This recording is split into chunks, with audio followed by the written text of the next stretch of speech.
There is a profound, often unspoken terror lurking beneath the surface of modern life, the fear of living a life unlived. It is not the dramatic catastrophe that most people dread, but rather a slow, insidious erosion of possibility, purpose, and presence. This quiet disintegration is, at its core, the ultimate ruin many face, and its primary architect is often depression. Far more than mere sadness, clinical depression is a systematic dismantling of the self, a psychological and spiritual condition that, left unaddressed, meticulously constructs a prison of the mind, isolating individuals from connection, joy, and their own inherent worth. It is a master of disguise, often masquerading as fatigue, apathy, or simply a bad mood. Yet its power to hijack perception and paralyze action is unparalleled, leading to a life not just diminished, but profoundly distorted. This essay embarks on a comprehensive exploration of depression, dissecting its destructive patterns through the dual lenses of psychological science and spiritual wisdom. We will delve into the intricate mechanisms by which depression isolates, disempowers, and distorts reality, examining both its clinical manifestations and its deeper existential and spiritual implications. The provocative title, How to Ruin Your Life, serves not as a guide to self-destruction, but as a stark warning and an invitation to understand the subtle, yet devastating ways depression can prevent us from truly living. By illuminating these pathways to psychological and spiritual stagnation, we aim to foster a deeper understanding that can ultimately guide us toward healing, integration, and a more fully awakened existence. From a psychological perspective, depression is characterized by a pervasive negative bias that infiltrates every layer of experience. Aaron Beck's cognitive theory of depression, for instance, highlights the negative triad, a pessimistic view of oneself, the world, and the future. This triad isn't just a symptom, it's a self-fulfilling prophecy, a cognitive architecture designed for ruin.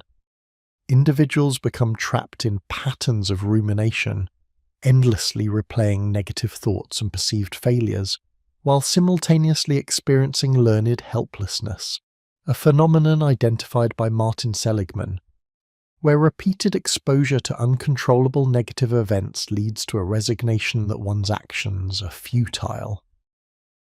This cognitive paralysis is compounded by behavioral withdrawal, where the very activities that could bring relief, social interaction, physical exercise, pursuing hobbies, are abandoned. Neuroscientifically, depression is often associated with dysregulation in neurotransmitter systems like serotonin and dopamine, affecting mood, motivation, and pleasure, alongside altered activity in brain regions such as the prefrontal cortex, involved in executive function and decision-making, and the amygdala, involved in emotional processing. These interlocking psychological and neurobiological mechanisms create a vicious cycle, systematically eroding an individual's capacity to engage with life, make meaningful choices, and experience joy. Yet, the human experience of profound despair and existential stagnation is not a recent discovery. Spiritual traditions across millennia have grappled with its deeper dimensions. Buddhism, for example, identifies dukkha, suffering, as the first noble truth, explaining that much of our suffering stems from attachment to impermanent phenomena and aversion to unpleasant experiences. The clinging to a fixed self, anatta, or no self in Buddhism, and the relentless cravings, tanha, for things to be other than they are, can lead to a profound sense of dissatisfaction and an inability to find peace, mirroring the psychological experience of chronic depression. In Christian contemplative traditions, acedia, or spiritual sloth, was described by desert fathers like Evagrius Ponticus as a noonday demon, that brought listlessness, despair, and an aversion to spiritual practice and one's calling, often manifesting as physical restlessness and a desire to flee one's cell or circumstances. This historical concept resonates with modern psychological descriptions of apathy, anhedonia, and behavioral avoidance. Islamic Sufism speaks of ghaflah, heedlessness, a spiritual forgetfulness or inattentiveness to the divine, which can leave the nafs, ego self, vulnerable to lower desires and a profound sense of separation, again reflecting the isolation and loss of meaning characteristic of depression. Existential philosophy too confronts the void and the anxiety of meaninglessness, highlighting how a failure to embrace one's freedom and responsibility can lead to despair and an unauthentic existence. These spiritual insights reveal that depression is not merely a malfunction of the brain, but a profound crisis of the soul, a disconnection from meaning, purpose, and the deeper currents of being. By weaving together these psychological and spiritual perspectives, this essay seeks to offer a more holistic understanding of depression and its potential to ruin a life. We will first establish a comprehensive framework detailing specific psychological theories and the rich spiritual wisdom that illuminates the nature of suffering and despair. Subsequently, we will explore the modern manifestations of depression supported by contemporary research, recognizing its unique expressions in our current cultural landscape. Brief illustrative examples from historical figures, clinical case studies, and modern spiritual seekers will then bring these complex concepts to life, demonstrating how these patterns play out in lived experience. Finally, we will delve into practical integration, offering a synthesis of evidence-based psychological interventions and time-honored spiritual practices, from cognitive restructuring and behavioral activation to mindfulness, contemplative prayer, and the cultivation of compassion, as pathways toward not just symptom alleviation, but profound healing and spiritual awakening. Our ultimate aim is to move beyond mere survival, guiding the reader toward a life reclaimed, re-engaged, and imbued with deeper meaning. Having laid the groundwork for our inquiry into the systematic dismantling of the self by the architect of an unlived life, clinical depression, we now turn our attention to the meticulous construction of this psychological prison. Our dual-lens approach, integrating the rigorous insights of psychological science with the profound wisdom of spiritual traditions, begins with a deep dive into the former, dissecting the cognitive, behavioral, and neurobiological mechanisms that conspire to keep individuals ensnared. It is through understanding these intricate workings that we can begin to discern the contours of the cage, the very architecture designed for ruin. We commence our psychological exploration with the seminal work of Dr. Aaron Beck, whose cognitive theory of depression remains a cornerstone of contemporary understanding. Beck posited that depression is not merely a mood disorder, but fundamentally a disorder of thought, characterized by what he termed the negative cognitive triad.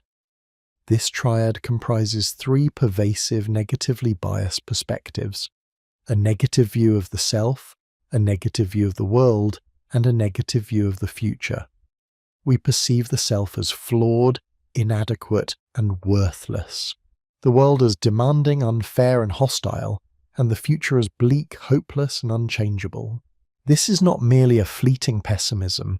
Rather, it is a deeply entrenched, often automatic framework through which all experiences are filtered, distorted, and interpreted. Consider the individual ensnared by this triad. Every personal achievement is minimized or attributed to external factors, while every setback is magnified and internalized as proof of inherent inadequacy. A compliment is dismissed as pity. A minor error becomes evidence of profound incompetence. This pervasive negative bias extends to the perception of others and the environment. Social interactions are fraught with the expectation of rejection or judgment. Opportunities are viewed as insurmountable obstacles. The world, once a canvas of potential, becomes a landscape of threats and disappointments. And the future, once a horizon of possibility, collapses into an inescapable trajectory of further suffering and failure. This triad, once established, operates with relentless efficiency, a self-fulfilling prophecy that systematically erodes self-esteem, motivation, and hope. The fuel for this insidious erosion is found in what Beck also termed cognitive distortions. These are systematic errors in thinking, illogical interpretations of information that maintain the negative triad despite contradictory evidence. We are not speaking of simple mistakes, but rather deeply ingrained habits of mind that twist reality into a form congruent with one's depressed state. Common distortions include catastrophizing, where minor setbacks are blown out of proportion into catastrophic events. All-or-nothing thinking, which perceives situations in extreme black and white terms, leaving no room for nuance. Mind-reading, assuming others are thinking negatively about oneself without evidence. Fortune-telling, predicting negative outcomes as if they are inevitable facts. Emotional reasoning, believing something is true because one feels it so strongly. And overgeneralization, drawing broad, sweeping negative conclusions from a single event. These distortions act as the master masons of the cognitive prison, meticulously constructing walls of despair brick by brick. They are the invisible lenses through which all experience is warped, ensuring that the individual consistently arrives at conclusions that validate their negative core beliefs. The result is a highly resilient, self-sealing system of thought that actively resists any information that might challenge its fundamental tenets. Attempts by others to offer reassurance or alternative perspectives are often met with further distortion, reinforcing the conviction that no one truly understands and no escape is possible. This cognitive architecture, designed for ruin, systematically isolates the individual within their own mind, severing connections to external reality and internal resilience. Beyond the cognitive distortions, another powerful mechanism at play is learned helplessness, a concept meticulously articulated by Dr. Martin Seligman. This phenomenon describes a state in which an individual, having been repeatedly exposed to uncontrollable aversive events, learns that their actions are futile in altering their circumstances. Consequently, even when opportunities for escape or control do arise, the individual fails to act, having internalized a profound sense of powerlessness. In the context of depression, this translates into a pervasive belief that one's efforts are meaningless, that one cannot influence outcomes, and that suffering is an inevitable, inescapable part of existence. The development of learned helplessness is insidious. It often begins with genuine experiences of lack of control, perhaps in childhood or during periods of significant stress or trauma. Over time, the perception of uncontrollability generalizes across different situations, leading to a profound deficit in motivation, cognition, and emotion. The individual ceases to initiate goal-directed behavior, even for tasks that are demonstrably within their capacity. They struggle to learn new coping strategies, their cognitive faculties dulled by the conviction that learning is pointless. Emotionally, they exhibit a flattened affect, a pervasive apathy that mirrors the resignation of their perceived fate. This learned helplessness manifests as a profound inertia, a surrender to the perceived inevitability of suffering, effectively dismantling the very notion of agency and personal efficacy. Compounding these cognitive and motivational deficits is the pervasive and often relentless process of rumination. Rumination is characterized by repetitive passive focus on symptoms of distress and possible causes and consequences of these symptoms, rather than on problem solving. It is a mental hamster wheel, a ceaseless replay of negative thoughts, past failures, and anticipated misfortunes. Unlike productive reflection, which can lead to insight and action, rumination is self-perpetuating and unproductive. It keeps the individual trapped in a cycle of negativity, amplifying distress and preventing the cognitive resources necessary for adaptive coping. This endless internal monologue often centers on why questions. Why am I like this? Why does this always happen to me? Why can't I be happy? While seemingly an attempt to understand, these questions are typically unanswerable in the ruminative state, serving only to deepen the sense of inadequacy and hopelessness. Rumination diverts attention from the present moment, from potential solutions, and from any glimmers of positive experience. It acts as a mental anchor, dragging the individual deeper into the mire of their internal landscape, ensuring that the negative cognitive triad and learned helplessness remain firmly entrenched. The culmination of these psychological mechanisms, the negative cognitive triad, cognitive distortions, learned helplessness, and rumination, is often behavioral withdrawal. As the mind becomes a prison of negativity and futility, the body follows suit. Individuals retreat from social interactions, abandon hobbies and interests, neglect responsibilities, and even struggle with basic self-care. This withdrawal is a natural, albeit maladaptive, consequence of the internal state. Why engage with a world perceived as hostile when one feels worthless and believes their actions are futile? Why seek connection when one expects rejection and misunderstands intentions? This behavioral withdrawal, however, creates a vicious feedback loop. Isolation deprives the individual of potential sources of support, positive experiences, and opportunities to challenge their distorted beliefs. Inactivity further reinforces the sense of futility and lack of energy, while neglected responsibilities provide further evidence for the negative self-view. The erosion of social connections and meaningful activities leads to a profound sense of emptiness and disconnection, deepening the very depression that initiated the withdrawal. This is the tangible manifestation of the unlived self, a life increasingly defined by absence, by what is not done, by what is not experienced. Furthermore, we must not forget the neurobiological underpinnings that both contribute to and are influenced by these psychological processes. The dysregulation of neurotransmitter systems, particularly serotonin, dopamine, and norepinephrine, plays a crucial role in the manifestation of depressive symptoms affecting mood, motivation, pleasure, and cognitive function. Alterations in brain activity, notably in the prefrontal cortex, responsible for executive function, planning and decision-making, and the amygdala, involved in emotional processing and fear, create a biological vulnerability and perpetuate the cycle. The prefrontal cortex, often underactive in depression, struggles to regulate the overactive amygdala, leading to heightened negative emotional responses and impaired cognitive control. This neurobiological reality is not separate from the psychological experience.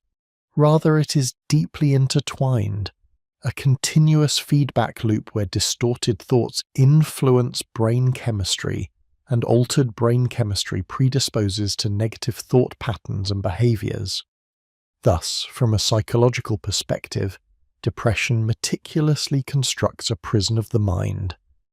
It is a cognitive architecture designed for ruin, where the self is systematically diminished, the world is perceived as an adversary, and the future is rendered bleak. The individual caught in this web of distorted thinking, learned helplessness, and relentless rumination withdraws from life, becoming a spectator to their own unravelling.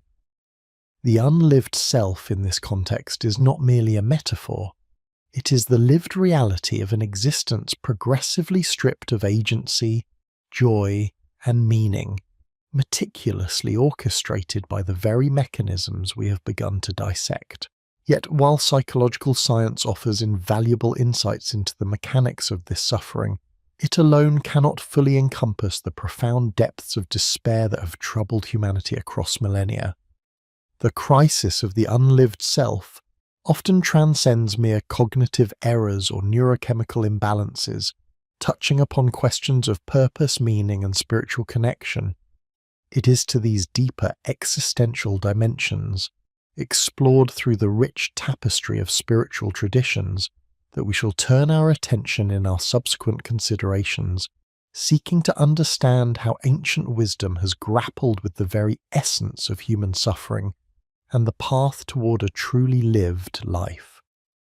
While the meticulous dissection of depression's psychological architecture in the preceding chapter provides invaluable insight into the mechanisms of our undoing, we must now confront a crucial limitation. The purely clinical lens, however precise, often fails to fully encompass the profound existential dimensions of human suffering. To understand how one truly ruins a life, we must delve beyond the cognitive distortions and neurotransmitter imbalances into the deeper spiritual and philosophical landscapes that have, for millennia, sought to explain the human condition in its totality. It is here, in the ancient wisdom traditions, that we find a complementary and perhaps more comprehensive understanding of the unlived self, not merely as a psychological affliction, but as a profound crisis of being, a spiritual stagnation that underpins and amplifies the clinical symptoms we observe. These traditions, far from being arcane relics, offer a diagnostic vocabulary for the soul, revealing depression as a pervasive state of dis-ease rooted in a fundamental disconnect from one's authentic nature and purpose. They articulate suffering not just as a deviation from mental health, but as a symptom of a life misaligned, a spirit adrift. We shall now turn our attention to three such venerable traditions: Buddhism, Christian contemplative thought, and Sufism, to illuminate the multifaceted nature of this profound spiritual malady. Each offers a unique yet convergent perspective, guiding us toward a holistic understanding of the unlived self, and, implicitly, toward pathways of genuine reanimation. From the heart of Buddhist philosophy emerges the concept of dukkha, a term often inadequately translated as suffering. Dukkha is far more nuanced, encompassing a pervasive sense of dissatisfaction, unease, impermanence, and the inherent unsatisfactoriness of all conditioned existence. It describes the subtle ache of existential angst, the frustration born of craving, and the suffering that arises from attachment to that which is transient and ultimately beyond our control.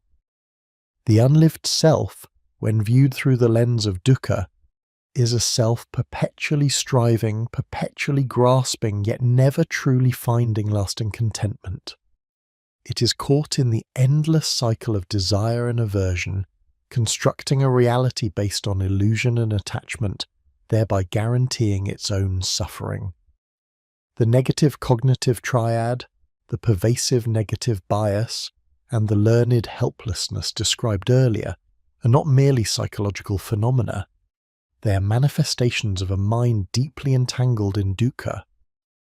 The individual ensnared by depression, experiencing the world as inherently hostile, the self as fundamentally flawed, and the future as bleak, is living out a profound expression of dukkha, a relentless dissatisfaction with self, circumstance, and prospect. The incessant rumination the behavioral withdrawal, the anhedonia, these are the experiential hallmarks of a mind that has surrendered to the pervasive pain of existence, convinced of its own helplessness within the cycle of suffering. Buddhism, however, does not merely diagnose, it illuminates a path. The Four Noble Truths from understanding dukkha to recognizing its origin in behaving, tanha, to the possibility of its cessation, nirodha, and finally to the path leading to that cessation, magga, offer a profound framework for liberation. This path, rooted in mindfulness, ethical conduct, and wisdom, is not merely about alleviating symptoms, but about fundamentally transforming one's relationship to suffering and, by extension, to the very nature of existence itself. It promises not just relief, but an awakening to the truly lived life, free from the shackles of attachment and illusion that bind the unlived self. Shifting our gaze to the Christian contemplative tradition, we encounter acedia, often referred to as the noonday demon. Far from mere laziness, acedia is a profound spiritual malady, an existential weariness that saps the soul of its vitality and purpose. The Desert Fathers and Mothers, astute observers of the human spirit, described it as a state of listlessness, boredom, and a profound aversion to spiritual effort or indeed any sustained engagement with meaningful activity.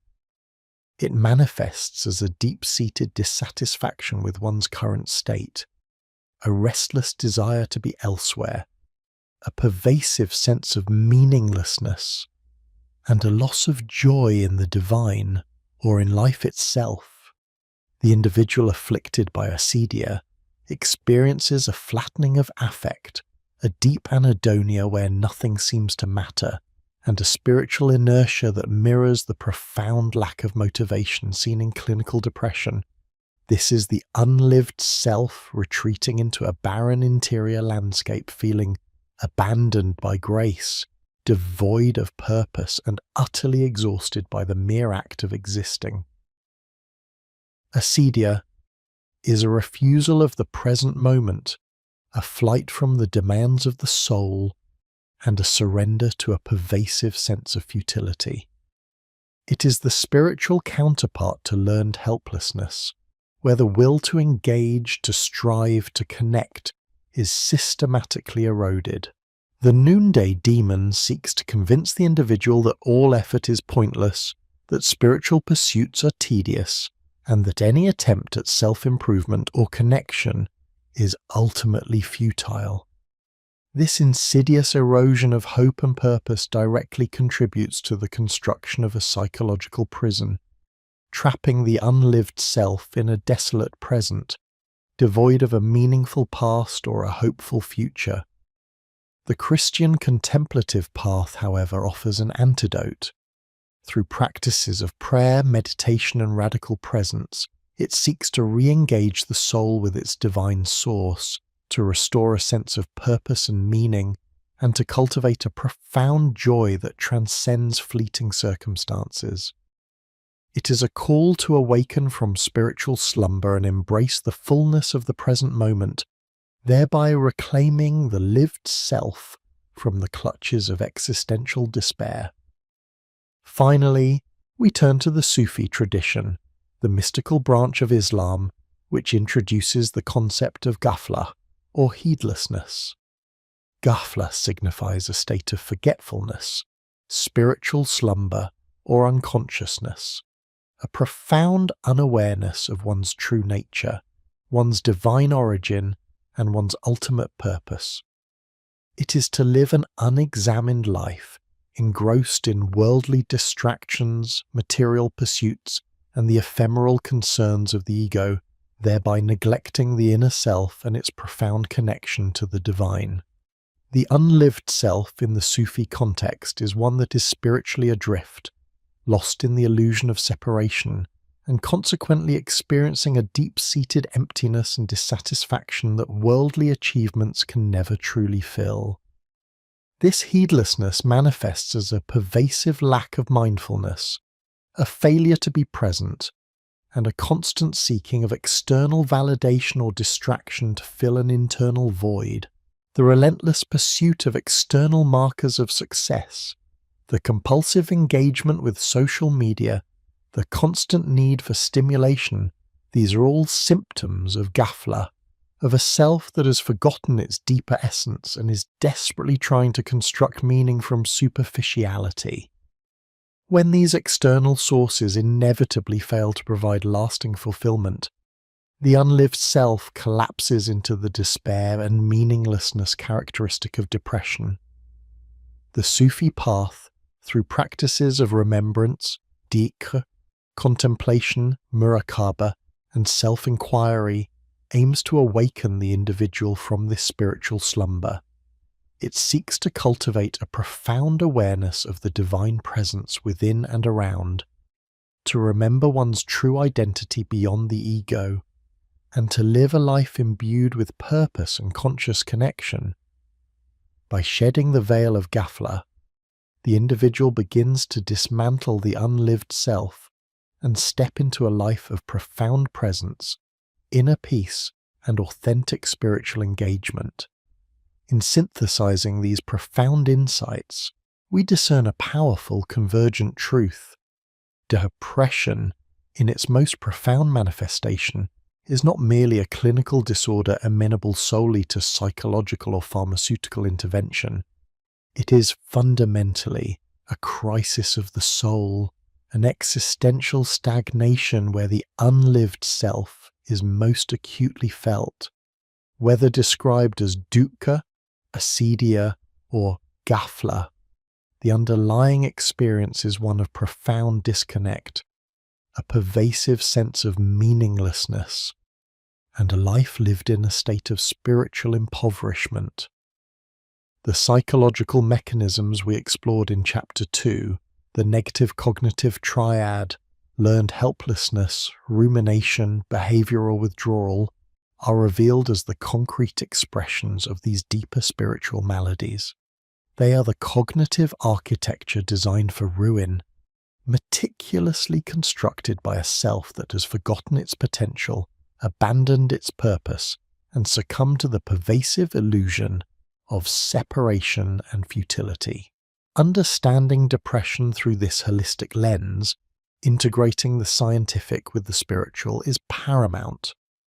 It shifts our focus from merely alleviating symptoms to addressing the root causes of existential suffering.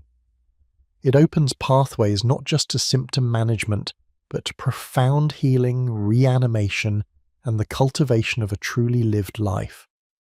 The wisdom traditions offer us not just a deeper diagnosis, but a profound hope that the unlived self is not an immutable fate, but a state from which awakening is possible. In the chapters that follow, we shall explore the practical implications of these insights, examining how these ancient paths provide concrete strategies for dismantling the cognitive prisons of the mind and re-engaging with the vital currents of life, thereby guiding us away from the ruin and towards the profound possibility of self-reclamation.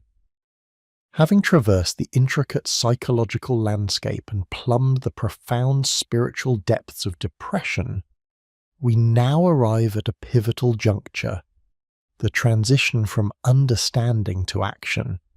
The comprehensive theoretical framework we have meticulously constructed, integrating the insights of cognitive psychology with the timeless wisdom of spiritual traditions, serves not merely as an intellectual exercise, but as an indispensable navigational chart. The critical question that now confronts us, indeed the very fulcrum upon which the possibility of genuine transformation rests, is this: how precisely does one move from a holistic apprehension of the unlived self to the arduous yet profoundly liberating journey of dismantling its cognitive prisons and reclaiming a life imbued with meaning and presence?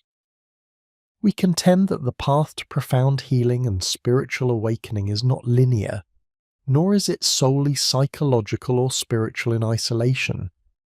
Rather, it is an integrated and iterative process, demanding a synergistic application of both scientific methodologies and ancient contemplative practices.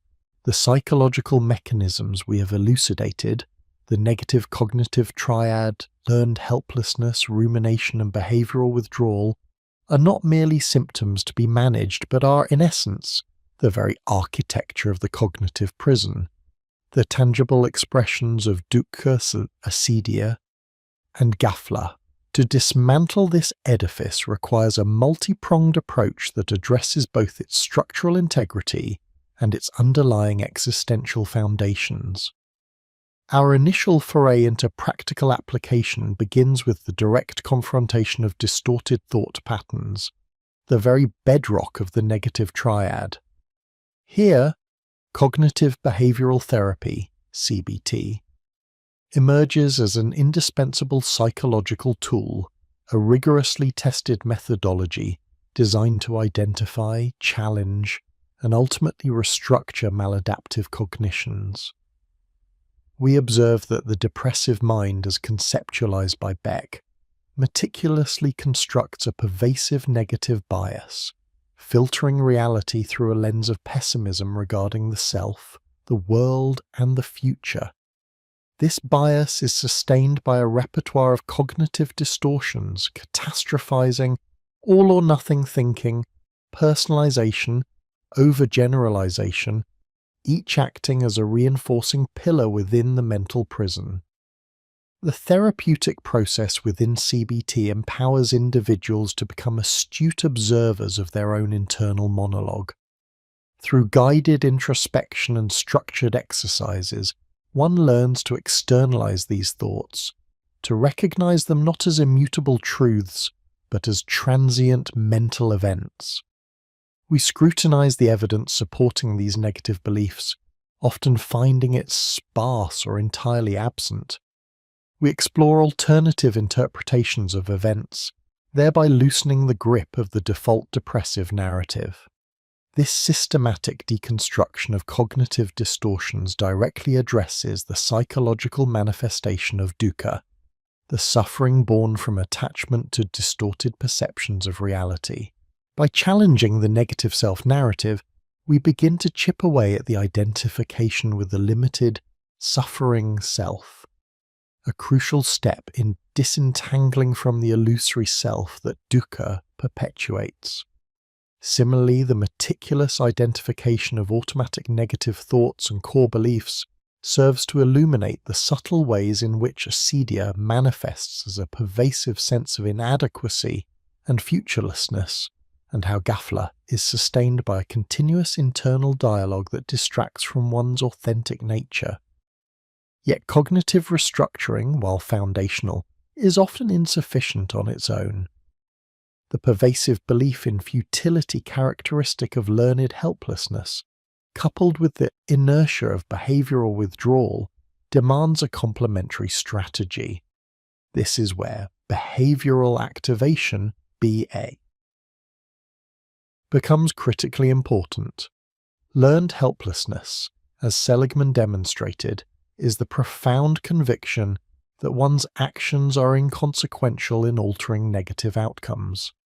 This belief, often reinforced by repeated experiences of uncontrollable adversity, culminates in a profound lack of motivation and a gradual cessation of engagement with life. The individual retreats, withdrawing from social interactions, pleasurable activities, and even basic self-care, thereby creating a self-fulfilling prophecy of isolation and emptiness. Behavioral activation directly counteracts this inertia by systematically reintroducing positive, values-driven activities into an individual's life, irrespective of their current mood or motivation. We guide individuals to identify activities that once brought them joy or a sense of accomplishment, or those aligned with their core values, and then schedule these activities into their daily routine. The underlying premise is that action precedes motivation, that by engaging in behaviors that are inherently reinforcing or purposeful, the individual gradually begins to experience small successes, which in turn challenge the entrenched belief in futility. This incremental re-engagement breaks the vicious cycle of withdrawal and anhedonia. From a spiritual perspective, BA can be seen as a practical antidote to acedia's spiritual sloth and existential weariness. By re-engaging with the world even in small deliberate steps, we begin to re-establish a sense of agency and purpose, countering the pervasive feeling of meaninglessness. It is a reaffirmation of presence, a conscious choice to participate in life rather than merely observe it from the confines of spiritual heedlessness. Ghafla. Each intentional action, however minor, becomes an act of remembering the self, a step out of the shadow of the unlived life and into the light of active participation. However, even with the robust tools of CBT and BA, the relentless grip of rumination, the repetitive, unproductive focus on distress, often remains a formidable challenge.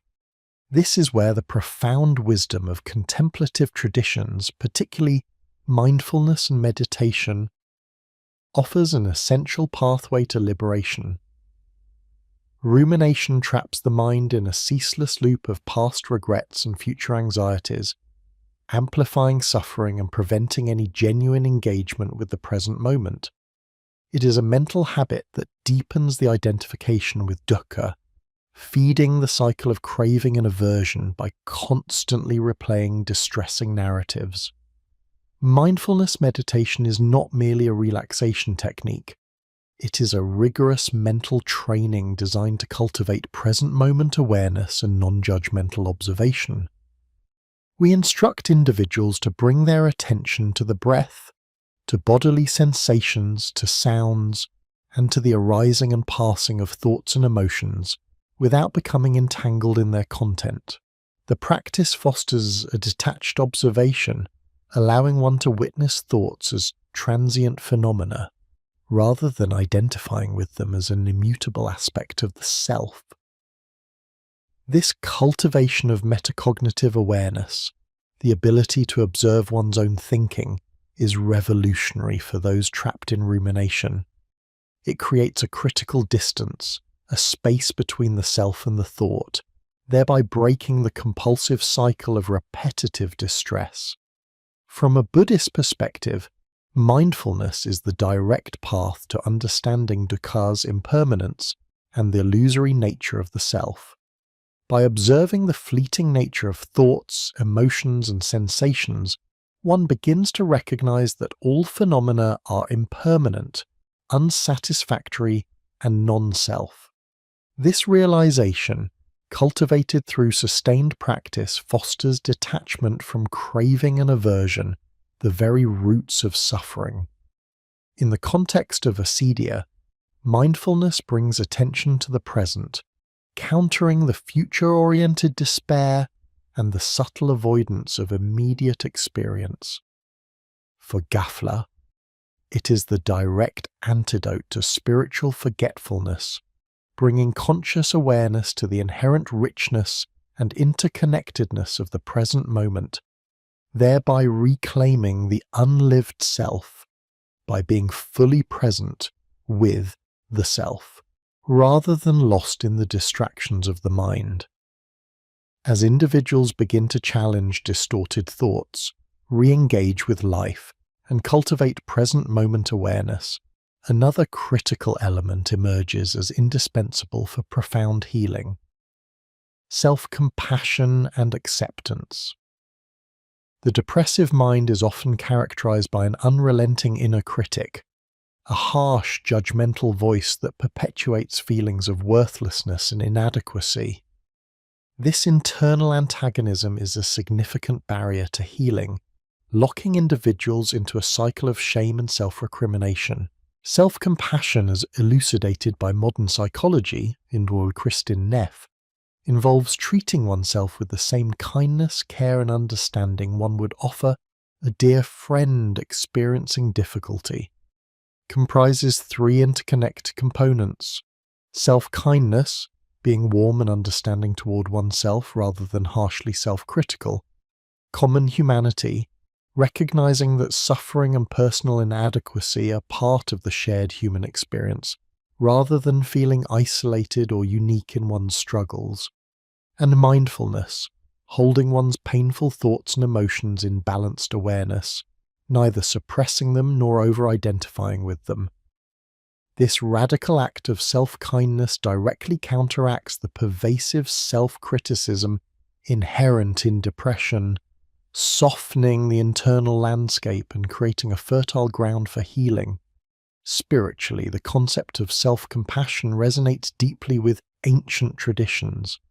Buddhist metta, loving kindness meditation, for instance, systematically cultivates unconditional love and benevolence, first towards oneself, then towards others. Christian contemplative traditions emphasize grace and unconditional love, seeing the individual as inherently worthy of divine love, a love that should be mirrored in self-acceptance. Sufism, with its emphasis on divine love reflected in every atom of existence, encourages seeing the self as a manifestation of this love, thereby fostering profound self-reverence. Acceptance in this context is not resignation to suffering but a courageous acknowledgement of present reality, including one's pain, flaws and imperfections, without resistance or judgment. It is the understanding that true transformation begins not with fighting what is, but with gently embracing it, thereby freeing up immense psychological and spiritual energy previously expended in internal conflict. This acceptance is crucial for moving beyond the constant internal battle that defines the unlived self, opening the door to genuine self-reclamation. We must underscore that these approaches, cognitive restructuring, behavioral activation, mindfulness, and self-compassion, are not isolated techniques to be applied piecemeal. They are rather interwoven threads in the intricate tapestry of healing, each reinforcing and complementing the others.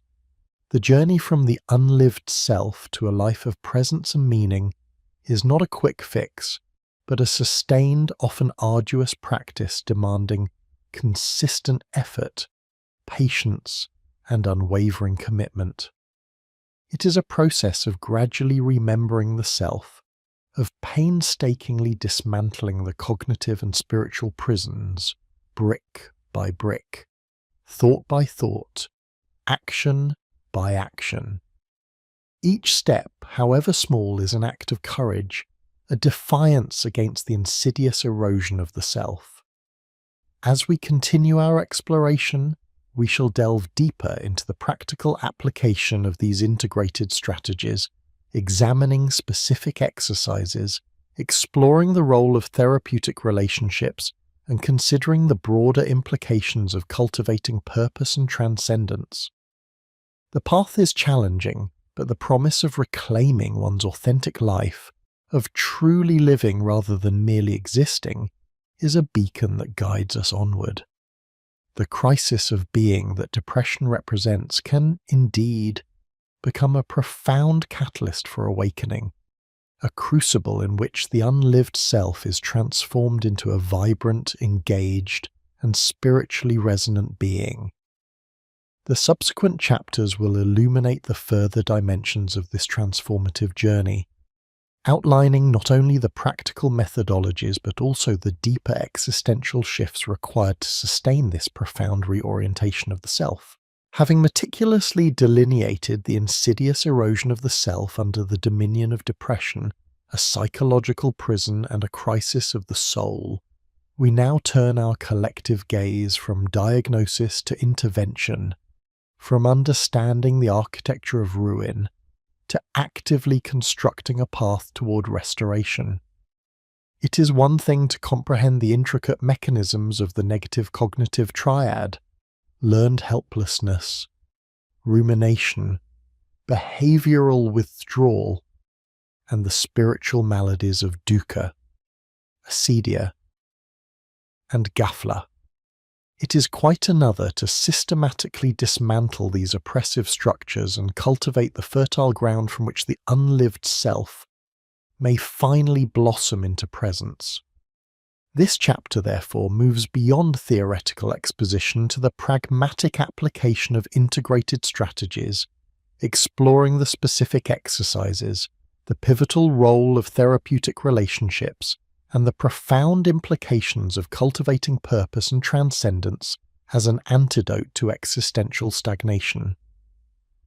The journey we propose is not a mere alleviation of symptoms, but a profound reorientation of one's entire being, a deliberate and sustained effort to reclaim agency and meaning. It is a testament to human resilience, demonstrating that while the mind can meticulously construct its own suffering, it also possesses the inherent capacity for profound healing and transformation. We commence with the cornerstone of cognitive restructuring, the active deconstruction of the distorted thought patterns that form the very bedrock of the depressive experience. Central to the integrated approach is cognitive behavioral therapy, CBT, a scientific methodology designed to challenge and reshape the pervasive negative bias inherent in depression. As we have seen, Beck's negative cognitive triad, a pessimistic view of self, world, and future, is not an immutable truth but a meticulously constructed narrative, reinforced by a repertoire of cognitive distortions. Our task, then, is to become the cognitive architect, systematically redesigning this internal landscape. The primary tool in this endeavour is the thought record. This structured exercise invites individuals to become astute observers of their internal monologues, identifying automatic negative thoughts, ANTs, that arise in response to specific situations. The process involves documenting the triggering event, the accompanying emotions and their intensity, the ANTs themselves, and critically, the cognitive distortions at play. Catastrophizing, all-or-nothing thinking, personalization, mind-reading, emotional reasoning, and the like. We then move to the crucial phase of challenging these thoughts. What is the evidence for this thought? What is the evidence against it? Is there an alternative explanation? What would a trusted friend say? What are the implications if this thought were true? And how might one cope? This rigorous interrogation of one's internal narrative serves to expose the logical fallacies and inherent biases that sustain depressive thinking. By consistently engaging in this practice, individuals begin to recognize that thoughts are not facts, but rather interpretations, often skewed and unhelpful. The objective is not to replace negative thoughts with unrealistic positive ones, but to cultivate a more balanced, realistic, and compassionate perspective. This process gradually erodes the foundation of the negative triad, loosening its grip on the individual's perception of themselves, their experiences, and their future prospects. It is a direct assault on the prison of the mind, providing the keys to cognitive liberation. While cognitive restructuring addresses the internal narrative, behavioral activation, BA, directly confronts the insidious erosion of engagement that characterizes learned helplessness and withdrawal. Martin Seligman's insights into learned helplessness underscore the critical importance of action, even in the face of perceived futility. Depression often manifests as a paralysis of will, a profound inertia that renders even simple tasks monumental. BA intervenes by systematically reintroducing positive, values-driven activities into an individual's life, thereby breaking the cycle of inactivity and low mood. The practical application of BA involves activity scheduling and values clarification.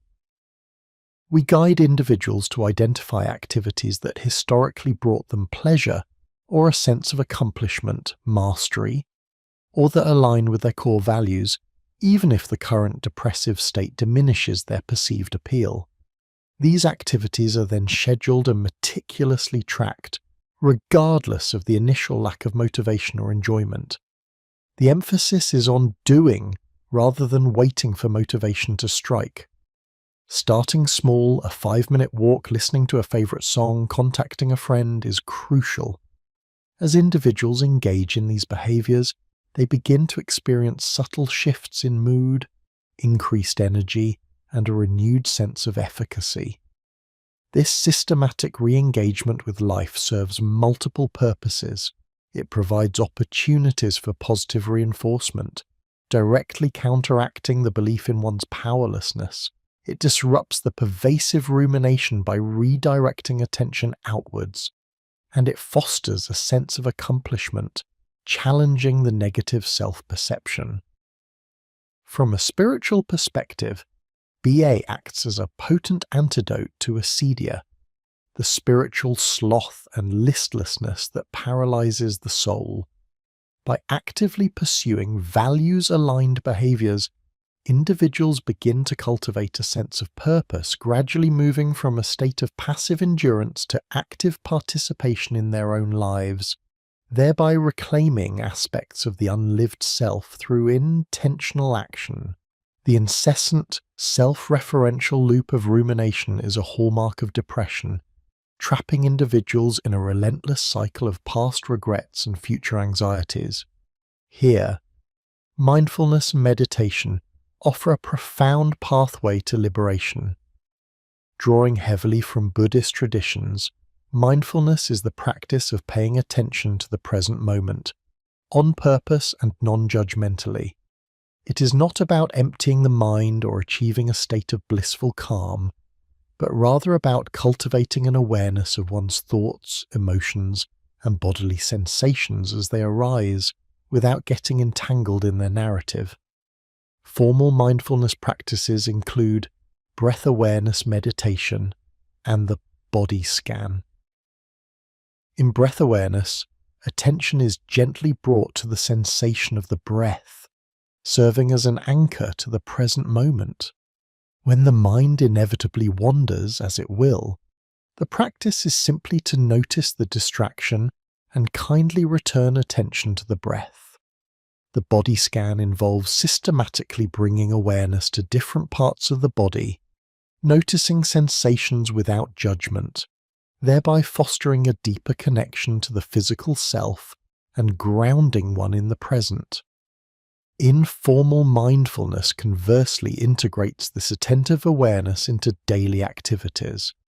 Mindfully eating, walking, or performing routine tasks, transforming mundane moments into opportunities for conscious engagement. The power of mindfulness lies in its capacity to create a crucial space between stimulus and response, between a thought and our reaction to it. It enables individuals to observe their ruminative patterns from a detached perspective, recognizing thoughts as transient mental events rather than absolute truths. This process of decoupling from rumination weakens its hold, preventing the mind from spiraling into self-perpetuating cycles of negativity. Spiritually, mindfulness directly addresses ghafla, the heedlessness and spiritual forgetfulness that keeps us disconnected from our authentic nature. By cultivating present moment awareness, individuals begin to inhabit their lives fully, tasting the richness of existence that was previously obscured by the fog of depressive thought.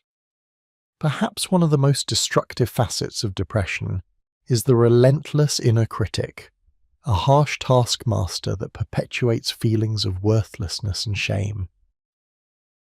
Self-compassion and acceptance offer a radical counter-narrative, inviting individuals to treat themselves with the same kindness, understanding, and empathy they would offer to a cherished friend. This approach, deeply resonant with Buddhist metta, loving kindness, practices, is not about self-pity or complacency, but about fostering a resilient inner resource that can withstand life's inevitable challenges. Kristin Neff's framework for self-compassion comprises 3 interconnected components: self-kindness, treating oneself with warmth and understanding rather than harsh self-judgment; Common humanity, recognizing that suffering and personal inadequacy are part of the shared human experience rather than isolating oneself. And mindfulness, observing one's painful thoughts and emotions with balanced awareness, neither suppressing nor over-identifying with them.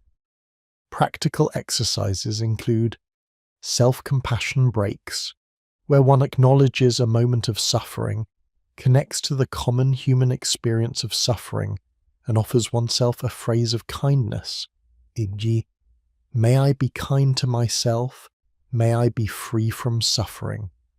Compassionate letter writing involves writing to oneself from the perspective of a wise, compassionate friend offering understanding and support.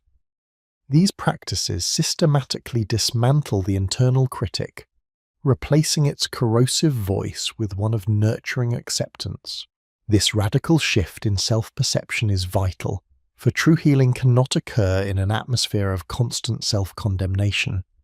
It is through self-compassion that individuals begin to accept their inherent worth, paving the way for the unlived self to emerge from the shadows of shame and self-rejection. While these individual practices are potent, their efficacy is often profoundly amplified within the context of a therapeutic relationship. The therapist in this integrated model is not merely a dispenser of techniques, but a compassionate guide, a co-constructor of meaning and a safe container for the individual's suffering. This relationship provides a unique nexus where empathy, validation, and expert guidance converge. Within the therapeutic space, individuals find a non-judgmental mirror, reflecting back their inherent worth and potential, even when they are unable to perceive it themselves. The therapist helps to identify cognitive distortions, guides through behavioral activation, facilitates mindful awareness, and models self-compassion. Crucially, the therapeutic relationship offers a corrective emotional experience, a space where past wounds of invalidation or neglect can begin to heal into the presence of consistent, unconditional positive regard. It is a relationship built on trust, respect, and a shared commitment to the individual's flourishing, providing the external scaffolding necessary to rebuild the internal architecture of the self. This relational aspect is a powerful antidote to the isolation that depression often fosters, reconnecting the individual to the fundamental human need for connection and belonging. Ultimately, the journey from the unlived self is not simply about symptom reduction. It is about the profound reorientation towards a life of presence, purpose, and meaning. The integrated strategies discussed thus far lay the groundwork, but true flourishing requires moving beyond the mere absence of suffering to the active cultivation of a rich and meaningful existence. This is where the wisdom of spiritual traditions truly integrates, offering a framework for transcendence that moves beyond the confines of individual psychology. Values clarification becomes paramount here. What truly matters to us? What are our deepest aspirations? Identifying these core values, be it creativity, connection, service, growth, justice, or love, provides a compass for intentional living. We guide individuals to align their actions with these values, transforming mere tasks into purposeful endeavors. This re-engagement with one's intrinsic purpose directly addresses the crisis of the soul and the existential stagnation that defines the unlived life. Furthermore, cultivating transcendence involves connecting to something larger than oneself. This can manifest in myriad ways through spiritual or religious practice, engagement with nature, creative expression, selfless service to community, or the pursuit of intellectual understanding. These connections expand the individual's sense of self beyond egoic concerns, fostering a sense of awe, wonder, and interconnectedness. Whether it is the meditative absorption in Sufi dhikr, the contemplative prayer of Christian mystics, or the boundless compassion of Buddhist bodhicitta. These practices open pathways to experiences that transcend ordinary consciousness, infusing life with profound meaning and resilience. This holistic understanding recognizes that psychological well-being is inextricably linked to spiritual vitality. By actively cultivating purpose and embracing transcendent experiences, individuals do not merely recover from depression, they embark on a journey of profound personal transformation, moving from a fragmented existence to one of integration, authenticity, and enduring presence. The unlived self, once a phantom of potential, begins to emerge, not as a perfected ideal, but as a living, breathing testament to the human capacity for growth, meaning-making, and profound spiritual awakening. The path is arduous, demanding courage and perseverance, but the destination, a life fully lived, is a testament to the indomitable spirit. While the preceding chapters have meticulously outlined the cognitive and behavioral scaffolding necessary to dismantle the immediate architecture of depressive suffering, guiding the individual from the precipice of the unlived self back towards the light of present existence, we must now turn our gaze towards a more profound and enduring transformation. Symptom alleviation, however crucial, represents but the initial phase of an arduous yet ultimately liberating journey. To truly transcend the insidious erosion of the spirit that depression embodies, one must undertake a radical reorientation of the self, engaging in deeper existential shifts that move beyond mere coping to the active cultivation of meaning, purpose, and a fully integrated being. This chapter will therefore explore the architectonics of transcendence, examining the foundational shifts in perspective and being required to not merely recover from depression, but to flourish in a life imbued with authentic vitality and profound resonance. We posit that the sustained liberation from the prison of the mind necessitates a profound internal reconstruction, one that reconfigures the very bedrock of identity and purpose. This is not a superficial adjustment of habits or thoughts, but a metamorphic process akin to an alchemical transformation of the soul. It involves a conscious and courageous confrontation with the existential vacuum that often underlies depressive states, a void where purpose has dissipated and the self feels fragmented or unmoored. The unlived self is not merely characterized by negative cognitions or behavioral inertia, it is fundamentally a self estranged from its deepest potential, its inherent capacity for meaning-making, and its intrinsic connection to a larger tapestry of existence. Our task now is to illuminate the pathways through which individuals can reclaim this estranged self, embarking upon a journey of existential renewal that redefines the parameters of their being. The foundational shift towards sustained well-being often commences with the arduous yet vital process of reclaiming individual agency and actively constructing meaning. Depression, in its most debilitating manifestations, systematically strips individuals of their sense of purpose, often fostering a pervasive feeling of learned helplessness, as articulated by Seligman. The world appears indifferent, actions futile, and the future devoid of promise. To transcend this state is to engage in a deliberate and often arduous act of defiance against this narrative of futility, to reassert the inherent human capacity for meaning-making even in the face of suffering. Viktor Frankl's logotherapy offers a potent framework for understanding this existential imperative. Frankl, having endured the profound suffering of concentration camps, posited that the primary motivational force in humans is the search for meaning. He observed that those who survived the unimaginable horrors often did so because they held on to a future-oriented purpose, a reason to live beyond their immediate suffering. For the individual navigating the aftermath of depression, this translates into a conscious and ongoing quest to identify and commit to values, causes, or relationships that imbue life with significance. This is not a passive discovery, but an active, iterative process of creation. Meaning is not found, it is constructed through intentional engagement with the world and a deliberate alignment of one's actions with deeply held values. This reclamation of purpose necessitates a shift from a reactive stance where one is merely buffeted by external circumstances or internal states, to a proactive engagement with one's own narrative. It involves asking fundamental questions. What truly matters to me? What unique contribution can I make? What values do I wish to embody?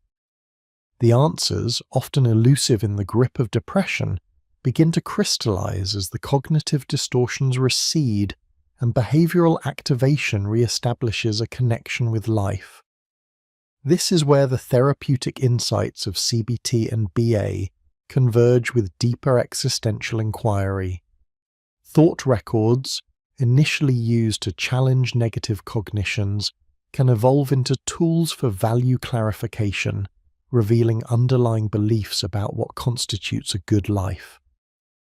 Activity scheduling, beyond merely countering inertia, can become a vehicle for intentionally engaging in activities aligned with emerging purposes, thereby reinforcing a sense of efficacy and meaning.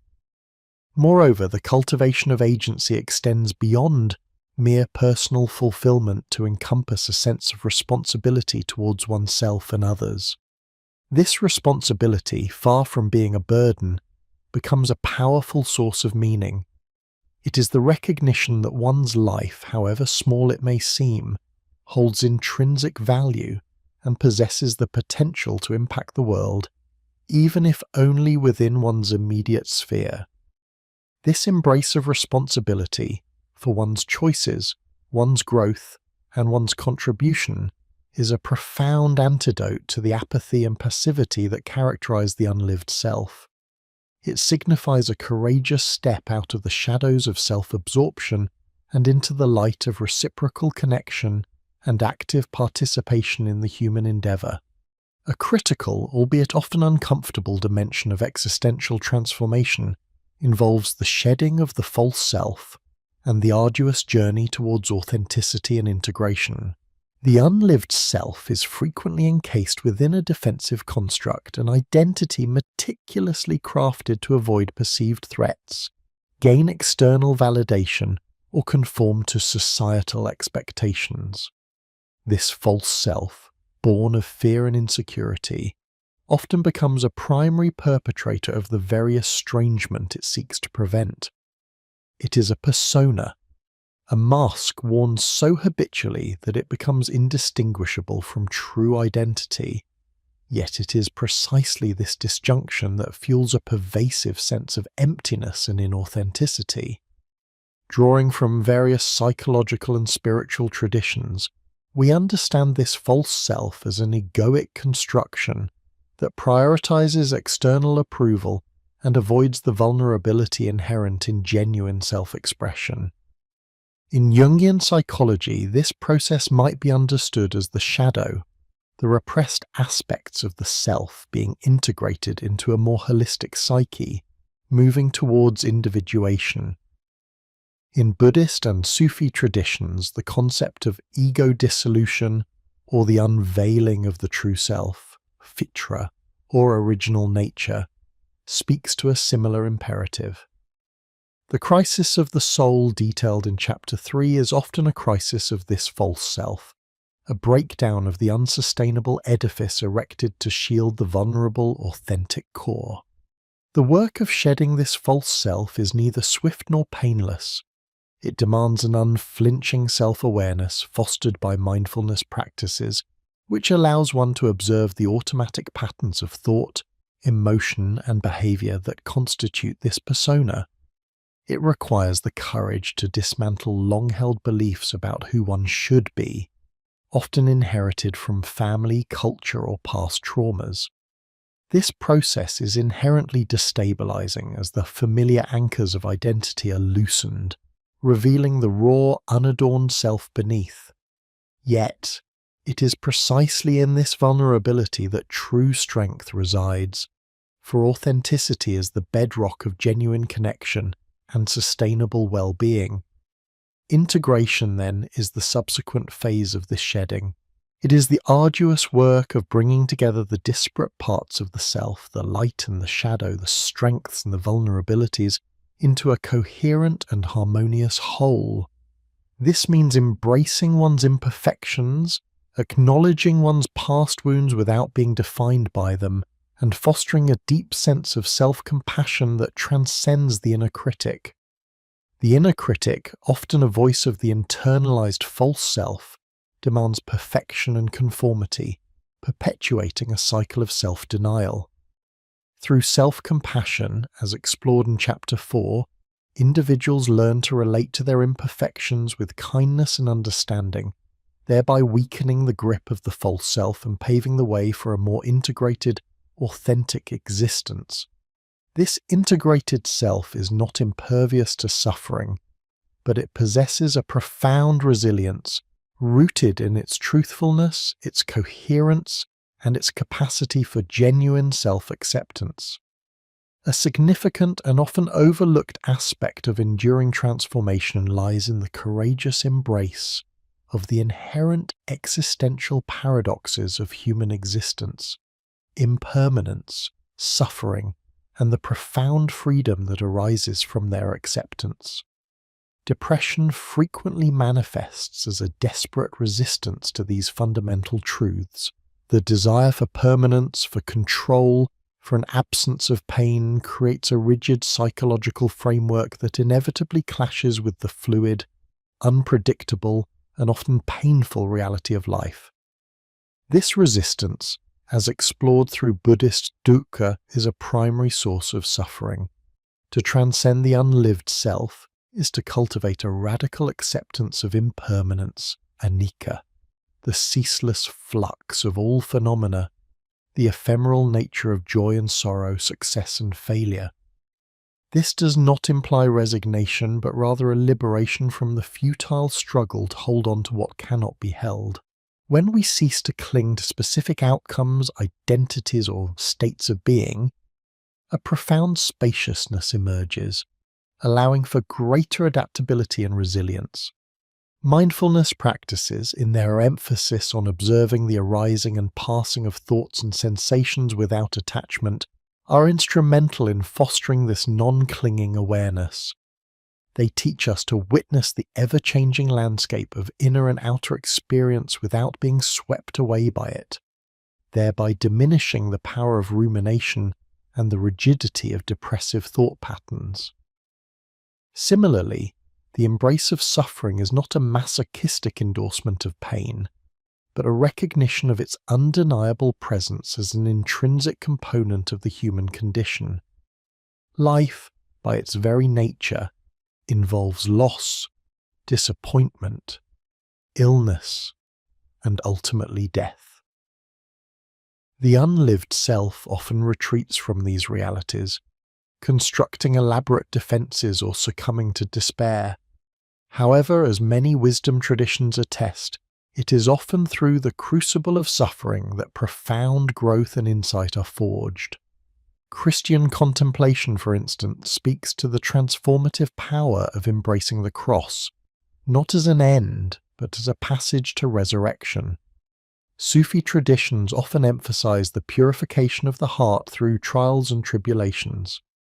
By learning to meet suffering with presence, compassion, and an understanding of its universal nature, individuals can transform it from an overwhelming threat into a catalyst for deeper wisdom and empathy.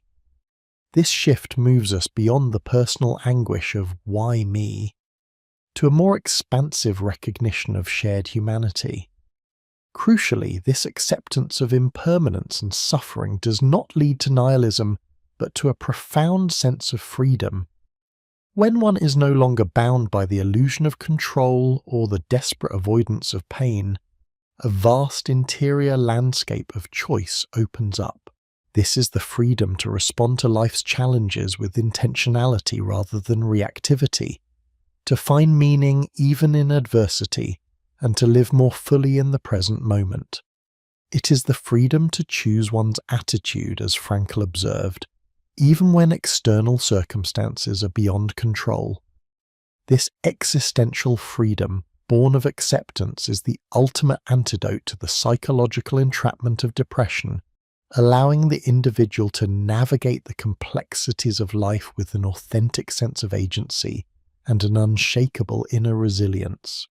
Finally, the sustained transcendence of the unlived self culminates in the cultivation of a transcendent horizon, moving beyond self-preoccupation to embrace a deeper sense of connection and contribution. Depression, in its isolating grip, often shrinks the individual's world, reducing it to the confines of their own suffering. The path to lasting healing involves expanding this sphere of concern, recognizing the fundamental interconnectedness of all beings and finding purpose in contributing to something larger than oneself. This transcendent horizon can manifest in various forms.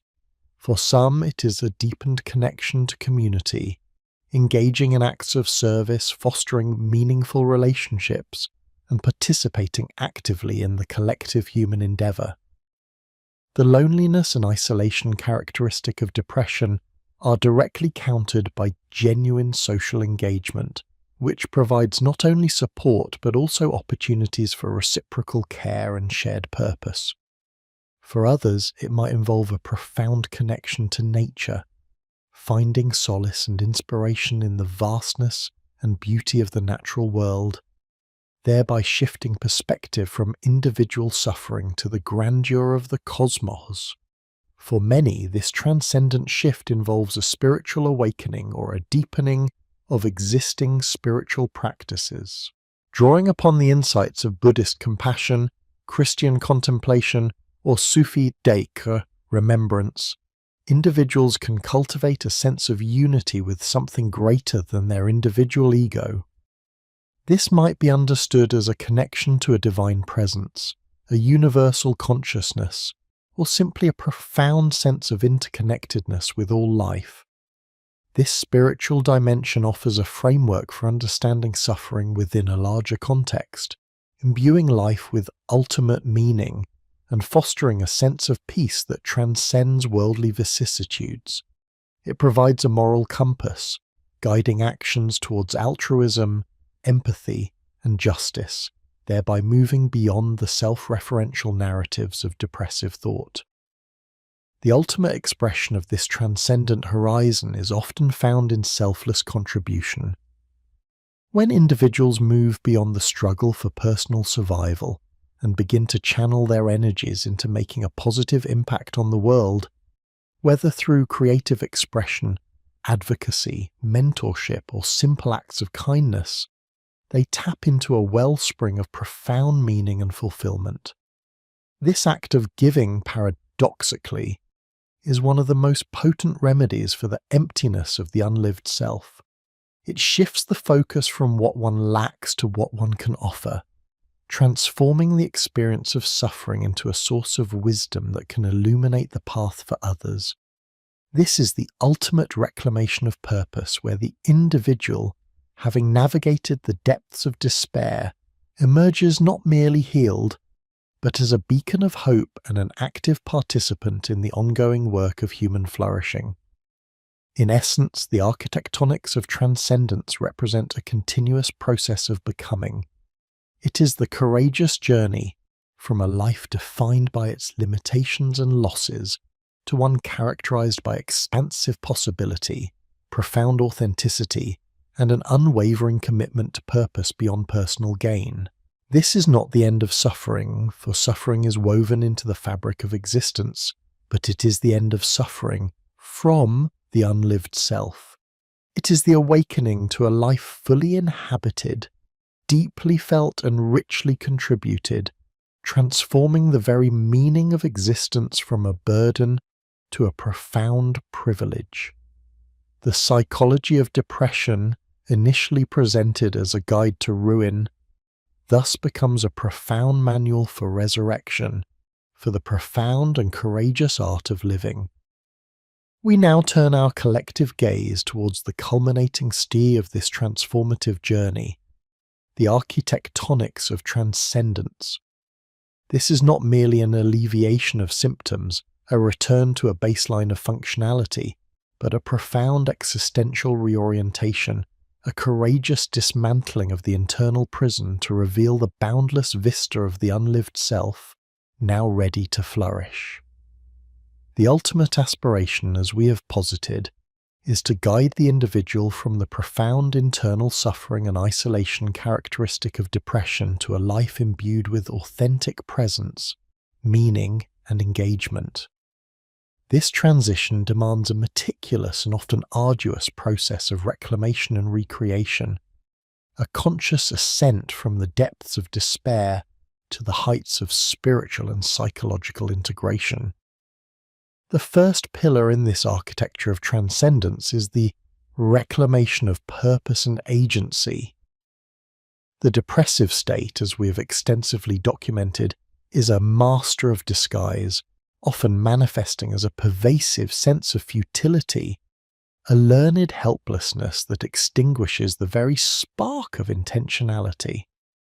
Beck's cognitive triad, with its bleak pronouncements on the future, coupled with Seligman's observations on the paralysis of learned helplessness, conspire to render the individual a passive spectator in their own life, adrift in a sea of meaninglessness.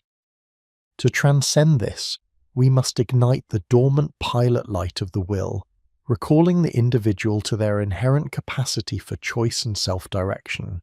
This is a process of remembering in the truest sense, gathering the scattered fragments of self and purpose that depression has meticulously dismembered. This reclamation begins with the deep, often uncomfortable excavation of core values. What truly matters? What principles, ideals, and aspirations lie buried beneath the rubble of negative self-talk and behavioral inertia? This is not a superficial exercise in goal-setting, but a profound inquiry into the very essence of one's being, a reconnection to the authentic wellsprings of motivation. Once these values are unearthed, the work of agency commences. It is insufficient merely to identify what one holds dear. One must then consciously choose to live those values, to translate abstract principles into concrete actions, however small. This active engagement, this deliberate step-by-step commitment to one's deepest convictions, gradually erodes the edifice of learned helplessness. Each choice, each intentional act, reinforces the individual's capacity to influence their own trajectory, to become the author of their narrative rather than a mere character subject to its whims. It is a slow, persistent accumulation of self-efficacy, a re-education of the nervous system and the psyche that one is not powerless but possessed of an inherent capacity for self-determination. This is the re-establishment of the internal locus of control, a fundamental shift from external attribution of suffering to an internal recognition of one's capacity for response and creation. Following this re-establishment of agency, we confront the profound necessity of heading the false self for authenticity and integration. The prison of depression is often buttressed by the very walls of identity that individuals construct to navigate the world. This false self is an elaborate edifice built upon societal expectations, the fear of judgment, and a defensive posture against vulnerability. It is the carefully curated persona, the mask worn to appease others, or to conform to an idealized image, often at the expense of genuine self-expression.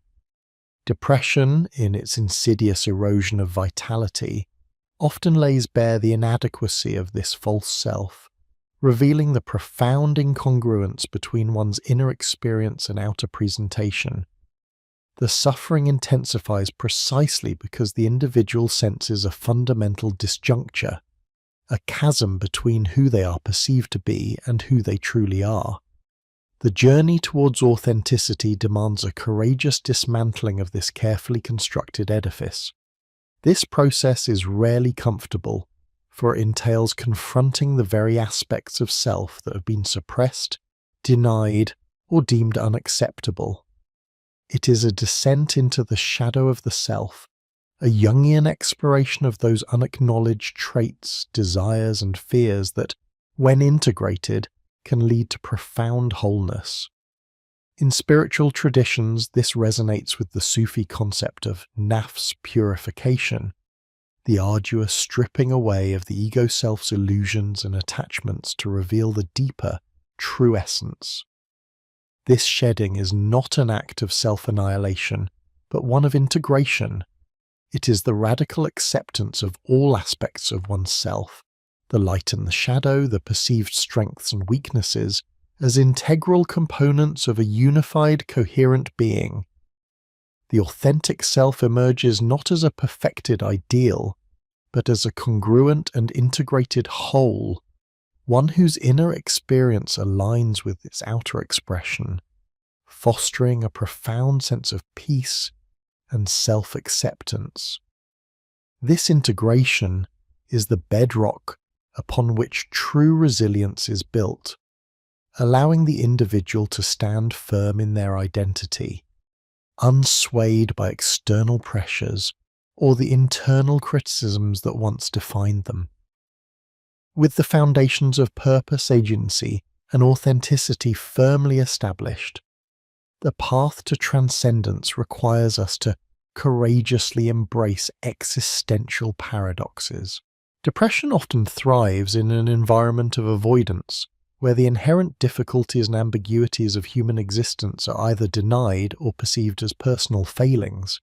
Yet true growth, profound transformation, often emerges from a direct, unflinching confrontation with these difficult truths. We speak here of the inherent paradoxes of impermanence, suffering, and freedom, concepts that resonate deeply across philosophical and spiritual traditions.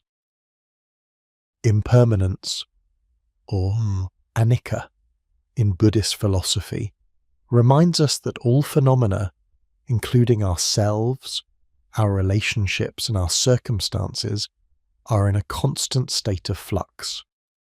The suffering of depression is often amplified by a desperate clinging to what is fleeting, a resistance to the inevitable tide of change and loss.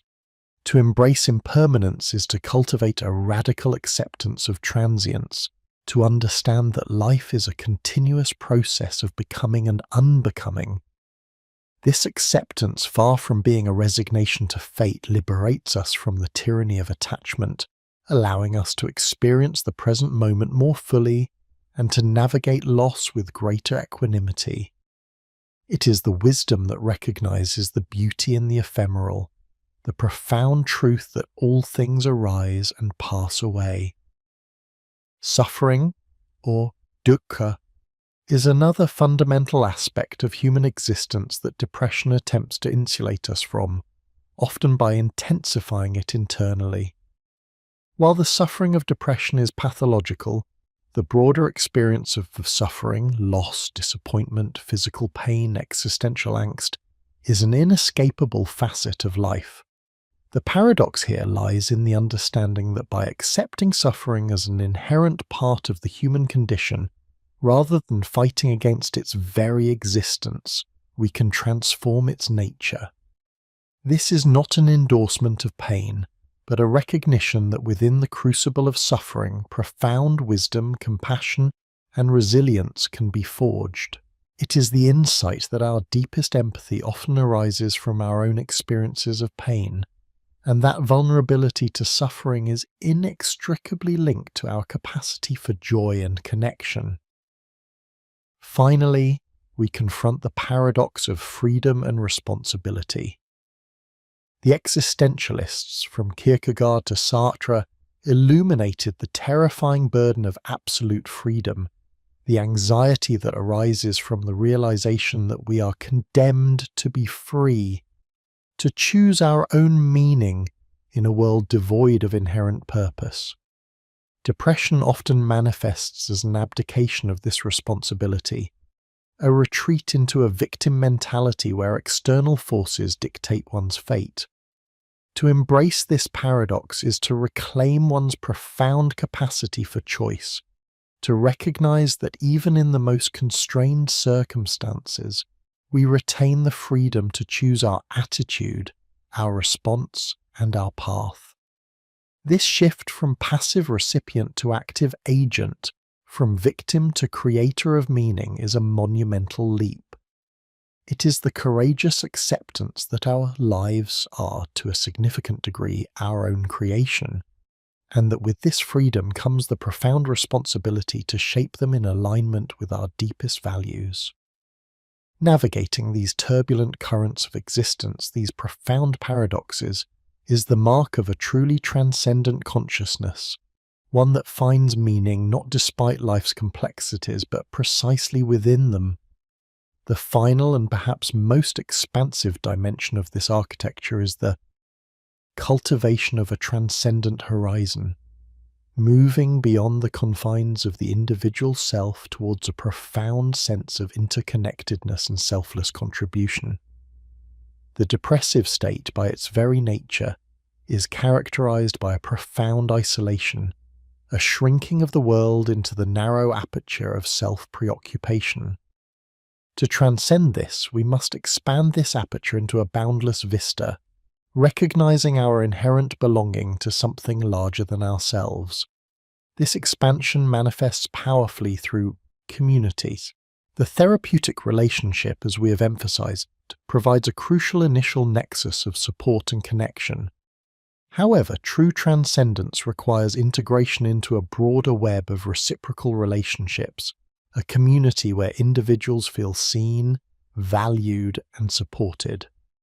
This belonging, this shared purpose and mutual care acts as a potent antidote to the corrosive isolation of depression. It fosters a sense of collective identity, reminding the individual that their struggles are not unique and that their presence enriches the lives of others. Equally vital is a deep connection to nature. The restorative power of the natural world has been recognized across cultures and throughout history. Stepping outside the artificial constructs of modern life and immersing oneself in the grandeur of nature, be it a forest, a mountain, or the vast expanse of the ocean, can evoke a profound sense of awe, perspective, and humility. It reminds us of our place within a larger ecological tapestry, fostering a sense of interconnectedness that transcends individual concerns and provides a powerful antidote to self-absorption. This communion with the natural world can be a source of profound spiritual solace and a recalibration of one's priorities. Ultimately, the most profound expression of a transcendent horizon lies in a selfless contribution. Viktor Frankl's assertion that man's primary search is not for pleasure but for meaning finds its most potent manifestation here.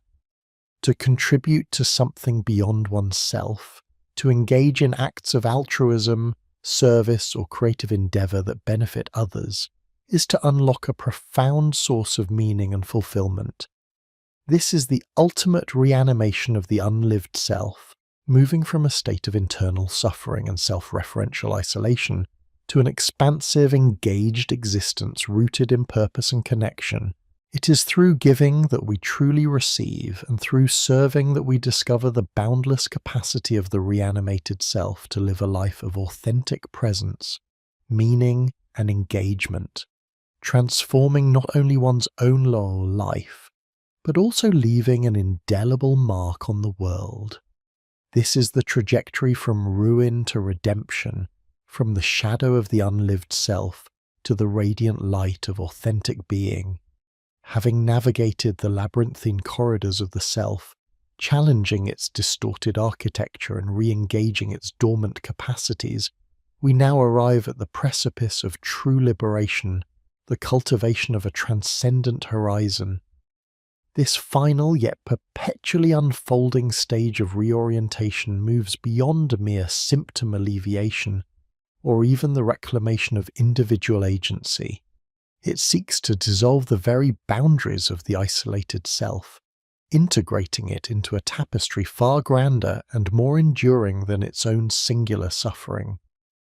The unlived self, in its profound solipsism, often finds itself trapped in an echo chamber of its own pain, a self-referential loop of despair. To break this cycle, we must deliberately expand our consciousness outward, recognizing our intrinsic interconnectedness with the world, its beings, and its deeper currents of meaning. This transcendent horizon manifests in 4 interconnected domains: deep connection to community, an immersive relationship with nature, engagement with spiritual practices, and the profound grace of selfless contribution. Each facet acts as a potent antidote to the isolating venom of depression, redirecting the individual's focus from internal suffering to external purpose, from constricted introspection to expansive communion. First, we consider the whole deep connection to community. Human beings are fundamentally social creatures, wired for belonging, reciprocity, and mutual aid. The unlived self, however, is often characterized by an insidious erosion of these vital social bonds, fostering a pervasive sense of isolation and estrangement. Depression, in its cruel irony, often compels withdrawal precisely when connection is most desperately needed, severing the very lifelines that could offer succor. To cultivate a transcendent horizon, therefore, necessitates a deliberate and courageous re-engagement with the collective. This is not merely about superficial interaction, but about forging authentic relationships rooted in empathy, shared vulnerability, and a mutual commitment to well-being. The therapeutic relationship, as we have discussed, serves as an initial crucible for this re-engagement, modeling unconditional positive regard and empathic understanding. Yet, its ultimate purpose is to equip the individual to extend these capacities into the wider world. Participation in community, whether through shared interests, support groups, volunteer work, or simply the intentional cultivation of friendships, provides a vital external framework for the internal work of healing. It challenges the depressive narrative of unworthiness and isolation by offering tangible proof of acceptance and belonging. When we witness the struggles and triumphs of others, our own burdens often gain new perspective. Empathy, the capacity to understand and share the feelings of another, becomes a powerful force, drawing us out of our self-preoccupation and into a shared humanity. In giving and receiving support, we activate neural pathways associated with reward and social bonding, counteracting the neurobiological dysregulation inherent in depression. We become part of something larger than ourselves, a collective narrative where individual suffering is acknowledged, held, and often lightened by shared experience. This communal integration is not a passive state but an active, ongoing practice of presence, listening, and compassionate engagement, transforming the solitary prison of the mind into a vibrant, interconnected ecosystem of mutual support. Concurrently, we find profound solace and perspective in a deep connection to nature. For millennia, human civilizations have recognized the restorative power of the natural world, a wisdom often lost in the cacophony and concrete of modern life. The unlived self, frequently confined to an inner landscape of bleakness, benefits immensely from immersion in environments that are inherently vast, dynamic, and profoundly indifferent to human anxieties.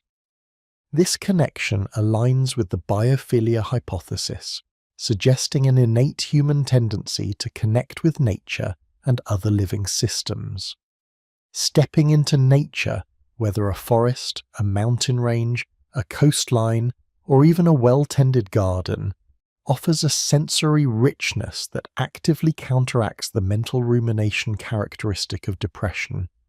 The rustle of leaves, the scent of damp earth, the vastness of the sky, the intricate patterns of a spider web, these elements draw our attention outward, grounding us in the present moment and offering a much-needed respite from the internal monologue of despair.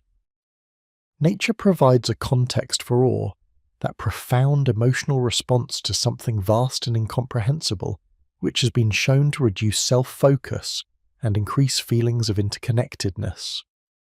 Observing the cycles of growth and decay, the resilience of life in the face of adversity, or the sheer antiquity of geological formations can subtly shift our perspective, diminishing the perceived enormity of our personal struggles within the grand sweep of existence. The quietude of natural spaces encourages contemplation and introspection, not of the self-lacerating kind, but of a more expansive, reflective nature, allowing for a gentle processing of emotions and a renewed sense of peace. This symbiotic relationship with the natural world is a powerful reminder that we are not isolated entities, but integral parts of a larger living system, capable of both receiving nourishment and offering our own unique contribution. The third pillar of a transcendent horizon lies in spiritual practices. We use spiritual here not necessarily in a strictly religious sense, but in its broadest meaning, practices that cultivate a connection to something larger than the individual self, fostering a sense of meaning, purpose, and ultimate belonging. As we have explored, depression often manifests as an existential stagnation, a crisis of meaning that transcends mere psychological symptoms. Spiritual practices, drawn from diverse traditions, offer frameworks and methodologies for addressing this profound yearning. Whether through formalized religious rituals, contemplative meditation, as found in Buddhism or Christian mysticism, Sufi practices of remembrance, dhikr, or simply a personal, non-denominational exploration of gratitude, compassion, and interconnectedness, these practices provide pathways to transcend the ego's limitations. They often involve a discipline of attention, whether focusing on a mantra, a prayer, the breath, or an object of contemplation, which systematically detaches the mind from its habitual patterns of negative rumination. The goal is often to cultivate an inner stillness, a profound sense of peace that resides beneath the superficial currents of thought and emotion. Through consistent practice, individuals can begin to experience moments of profound clarity, insight, and a sense of unity with something transcendent, be it the divine universal consciousness or the ultimate ground of being. These experiences can dismantle the false self built on fear and external validation, fostering authenticity and a deep sense of inherent worth.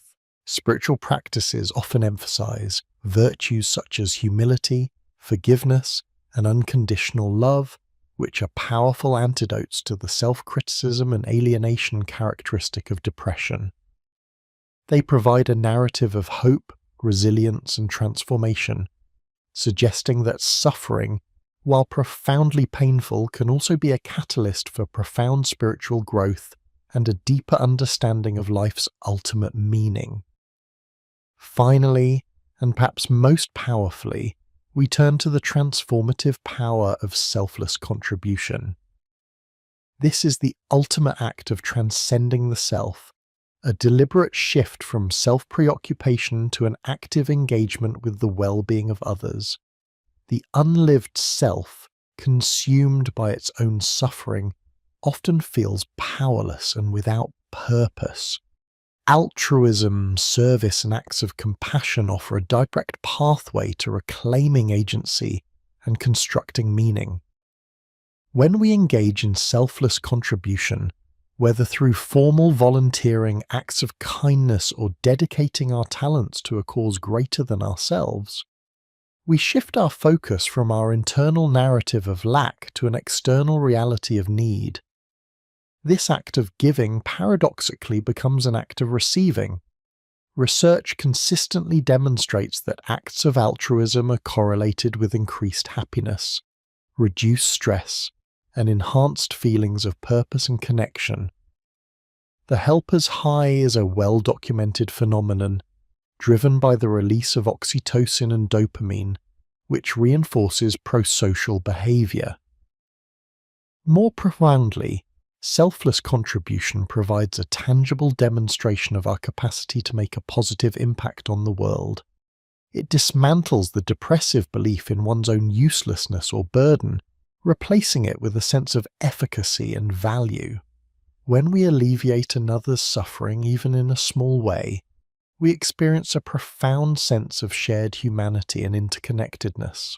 Our personal struggles, while still real, are contextualized within a broader landscape of human experience, allowing us to find meaning not just despite our pain, but often through it, as our own journey of struggle can inform and deepen our capacity for compassion. This contribution can take myriad forms, from mentoring a younger person to advocating for social justice, from caring for an elderly neighbour to creating art that inspires. The specific manifestation is less important than the underlying intention: to offer one's gifts, one's presence, and one's energy in service of something beyond the confines of the individual ego. It is in this outward-facing, generous orientation that the unlived self truly begins to breathe, to flourish, and to discover its most authentic and integrated expression, moving from the ruin of isolation to the resurrection of profound, purposeful connection. The cultivation of a transcendent horizon, therefore, is not an optional addendum to healing, but an essential integrative component. It is the culmination of the journey from the psychological prison of depression to a life characterized by profound meaning, connection, and purpose. It is the active, ongoing process of expanding the self beyond its perceived limitations, embracing the vastness of existence, and finding one's unique place within its intricate, interconnected dance. This holistic reorientation, psychological, spiritual, and communal, is the ultimate pathway to transforming a life once defined by suffering into one animated by an enduring sense of belonging and transcendent joy. We have traversed the labyrinthine corridors of the depressed mind, meticulously charting its architecture of ruin, and subsequently, we have explored the foundational tenets for its dismantling and the initial scaffolding for a reauthored existence. Yet the journey from the unlived self to a state of transcendence is not a discrete event, a destination reached and then abandoned. Rather, it is a perpetually unfolding process, a dynamic engagement with the very fabric of being. The architectonics of transcendence, as we have outlined, are not merely blueprints for recovery, but an ongoing curriculum for a life fully lived. This chapter, therefore, endeavours to illuminate the art of living, the sustained practices, refined perspectives, and continuous commitments that not only maintain the emergent transcendent self, but deepen its integration into the crucible of daily existence.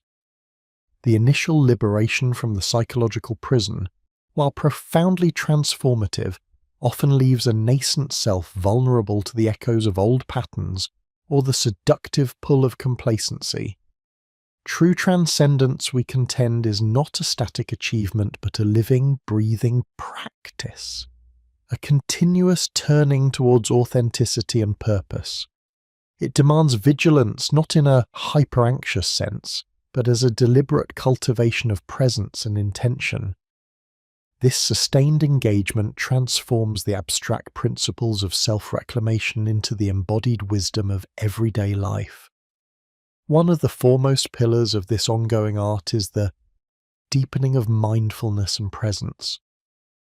While earlier chapters introduced mindfulness as a therapeutic tool for decoupling from rumination and cultivating self-compassion, its role in the transcendent life expands exponentially.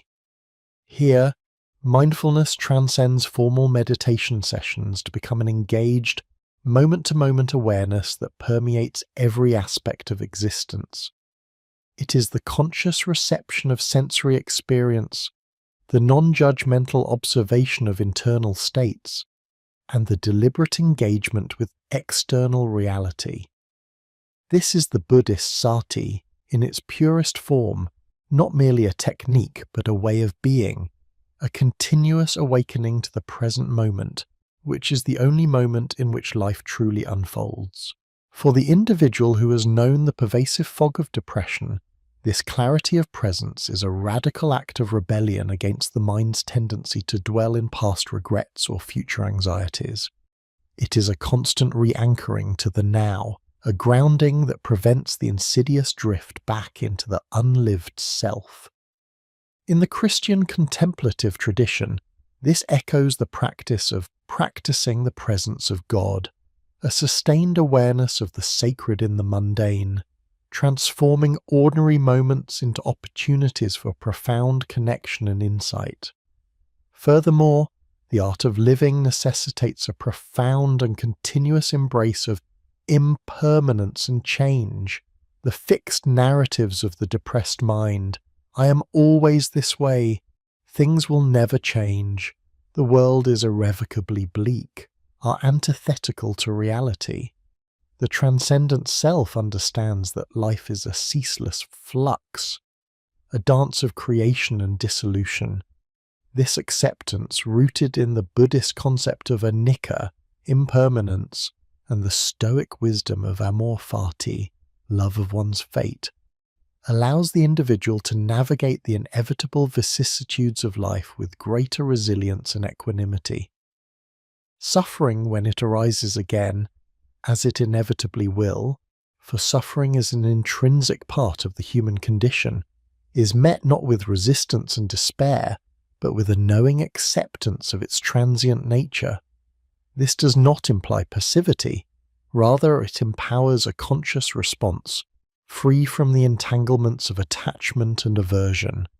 The Christian concept of kenosis, or self-emptying, offers a parallel understanding, a willingness to release preconceived notions, identities, and expectations, allowing for continuous spiritual renewal and growth. This ongoing surrender to the flow of life becomes a wellspring of inner peace and adaptability. The transcendent self, having shed the false self and reclaimed authenticity, naturally seeks deeper relationality and connection. The isolation that often accompanies depression gives way to a yearning for genuine communion.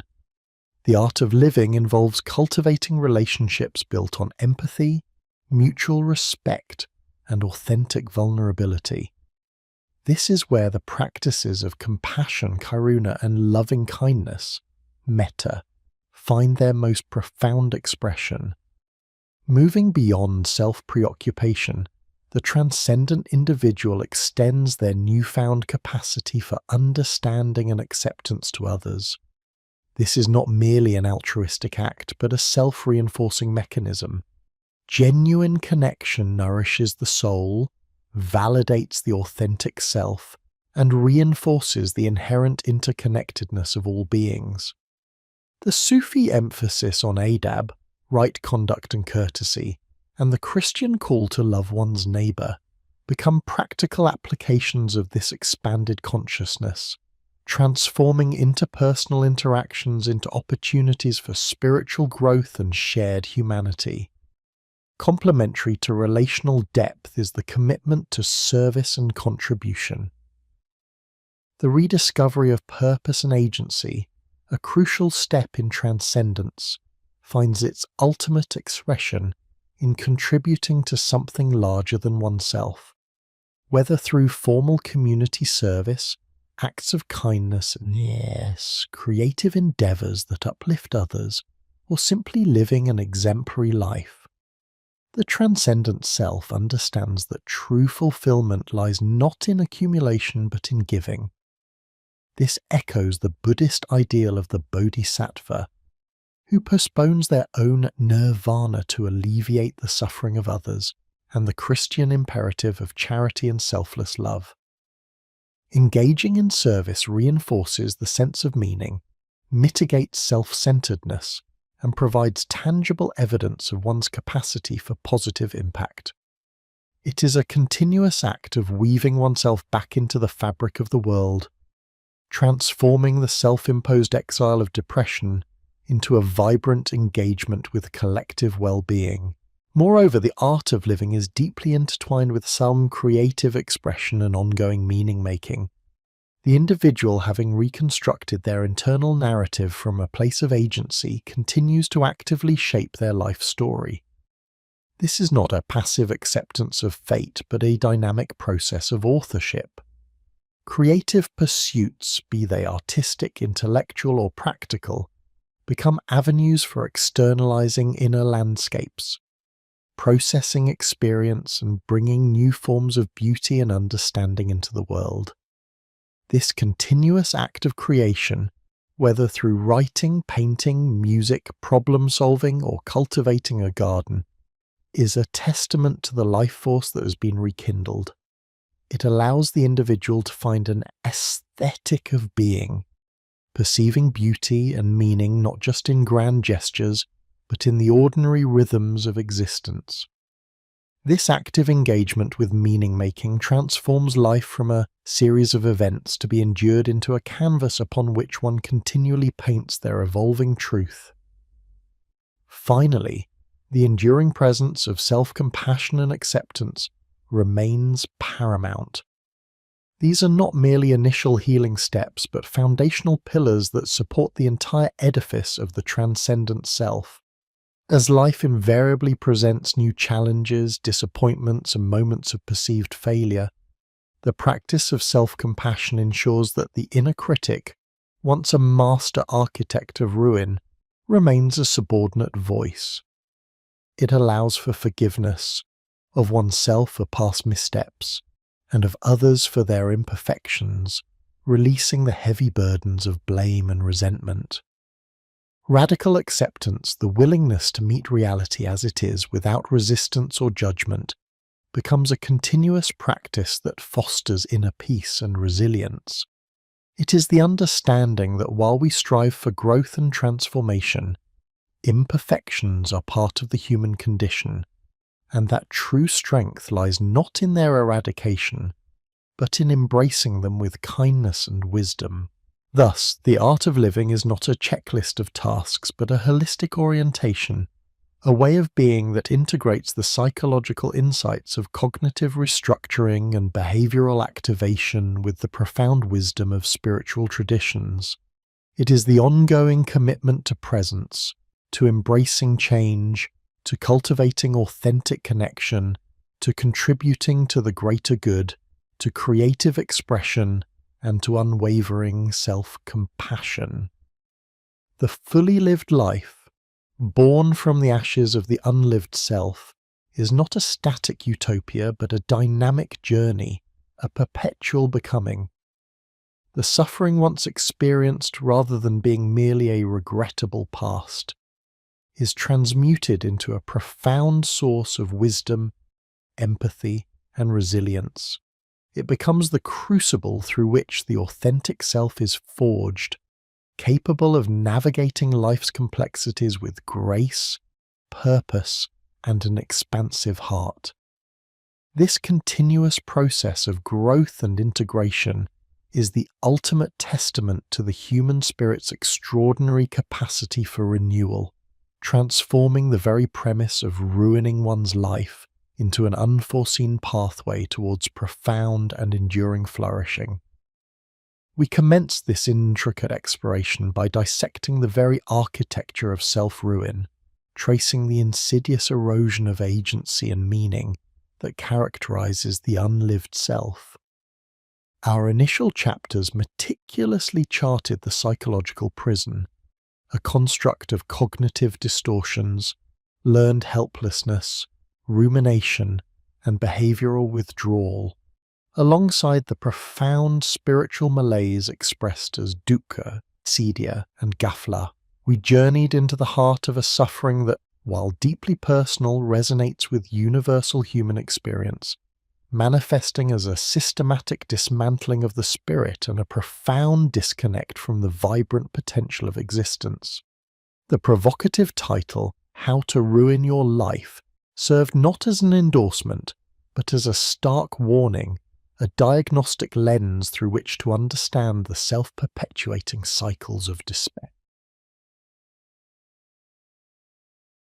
We observed how the mind in its most vulnerable state can become its own most formidable adversary, meticulously constructing a narrative of inadequacy and futility. This initial phase of our inquiry was dedicated to illuminating the darkness, to giving form and name to the shapeless dread that often engulfs the individual, rendering the world muted and the future bleak. We sought to understand the why and the how of this internal collapse, recognizing that true liberation begins with clear-sighted recognition of the chains that bind us. Having meticulously mapped the terrain of despair, we then transitioned to the arduous, yet profoundly redemptive path of reclamation. This was not a simplistic antidote, but an integrated, multifaceted approach that honoured the complexity of human suffering. We posited that the restoration of the self necessitates a holistic engagement with both the mind's cognitive machinery and the soul's yearning for meaning.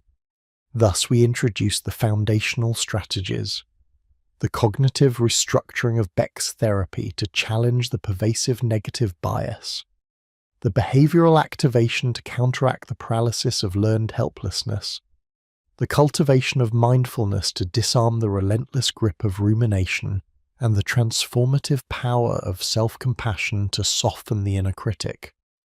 These initial interventions served as the scaffolding, providing the necessary stability to begin rebuilding. Yet we recognize that true flourishing extends beyond mere symptom alleviation. The journey from the unlived self to a life of profound engagement demands a deeper architectural endeavour, the architectonics of transcendence. This phase of our exploration moved beyond remediation to actualization, urging the individual to reclaim purpose and agency by aligning actions with deeply held values. It called for the courageous shedding of the false self, the persona constructed from fear and external expectations, in favour of an authentic, integrated being. We delved into the necessity of embracing existential paradoxes, impermanence, suffering and freedom, not as obstacles, but as the very crucible for profound wisdom and resilience. The culmination of this reconstructive journey, as detailed in Chapter 9, was the cultivation of a transcendent horizon, a profound connection to something larger than the isolated self. This involved fostering deep relationality, engaging in selfless contribution, embracing creative expression, and nurturing spiritual practices that transcend egoic preoccupations. The art of living emerged as the continuous dynamic process of sustaining this reoriented self, emphasizing perpetual mindfulness, a fluid embrace of change, and an unwavering commitment to self-compassion. It is a life not merely endured, but actively, consciously, and joyfully created. Now, as we stand at this juncture, having traversed the full spectrum from ruin to renaissance, we turn our attention to the enduring nature of this reclaimed self. What does it mean to move beyond the ruin? It signifies a profound paradigm shift, a reorientation of one's fundamental relationship with existence.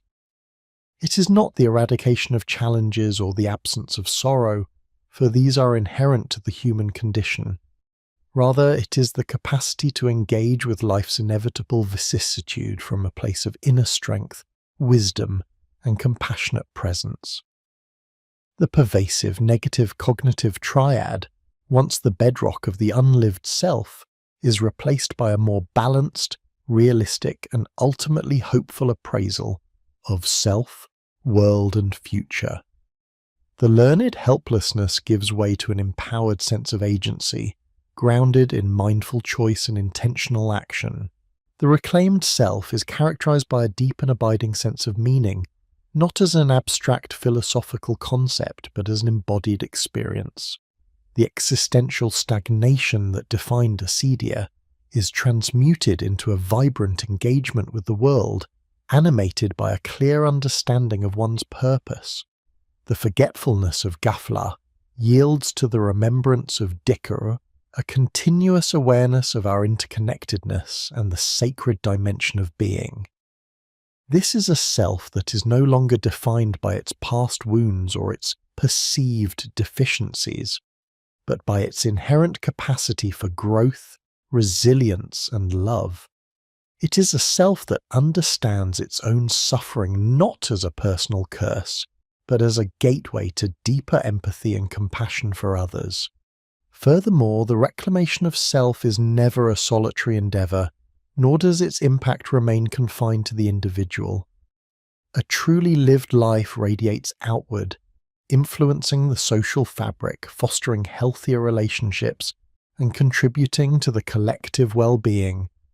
The individual who has navigated the depths of despair and emerged with wisdom becomes a testament to human resilience, a beacon of hope in a world often overshadowed by suffering.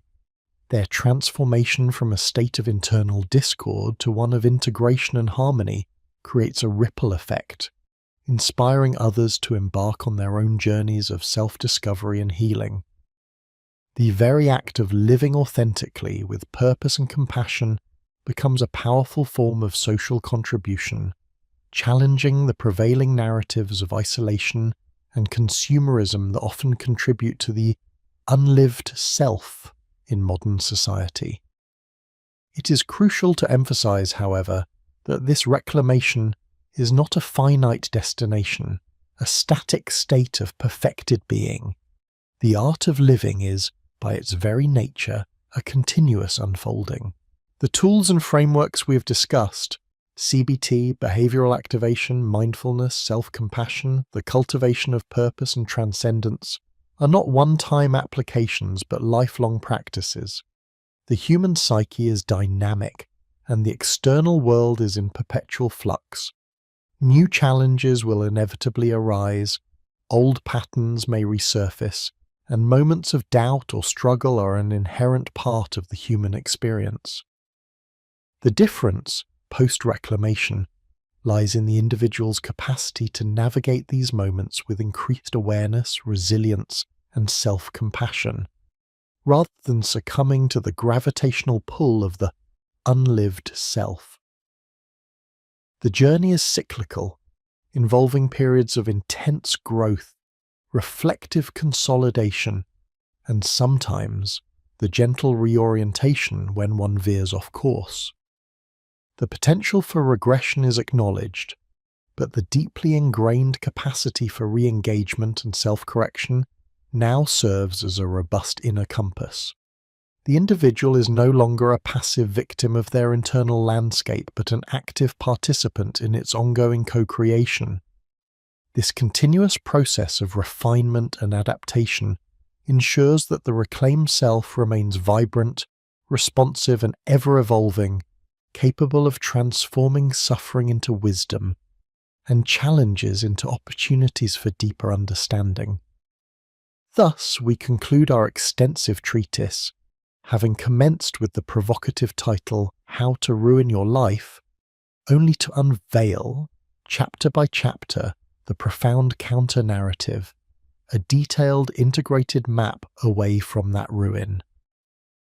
This entire discourse has been, in essence, an urgent invitation, an invitation to choose life, to choose presence, to choose authenticity, even in the face of profound adversity. It is a testament to the inherent human capacity for transformation, a powerful assertion that the architect of one's ruin can, through conscious effort and unwavering commitment, become the architect of one's flourishing. The choice, though often arduous and demanding of an immense courage, is always available. We have laid bare the mechanisms of despair and illuminated the pathways to liberation, drawing upon the wisdom of psychological science and spiritual traditions across millennia. The ultimate message is one of profound hope and empowerment.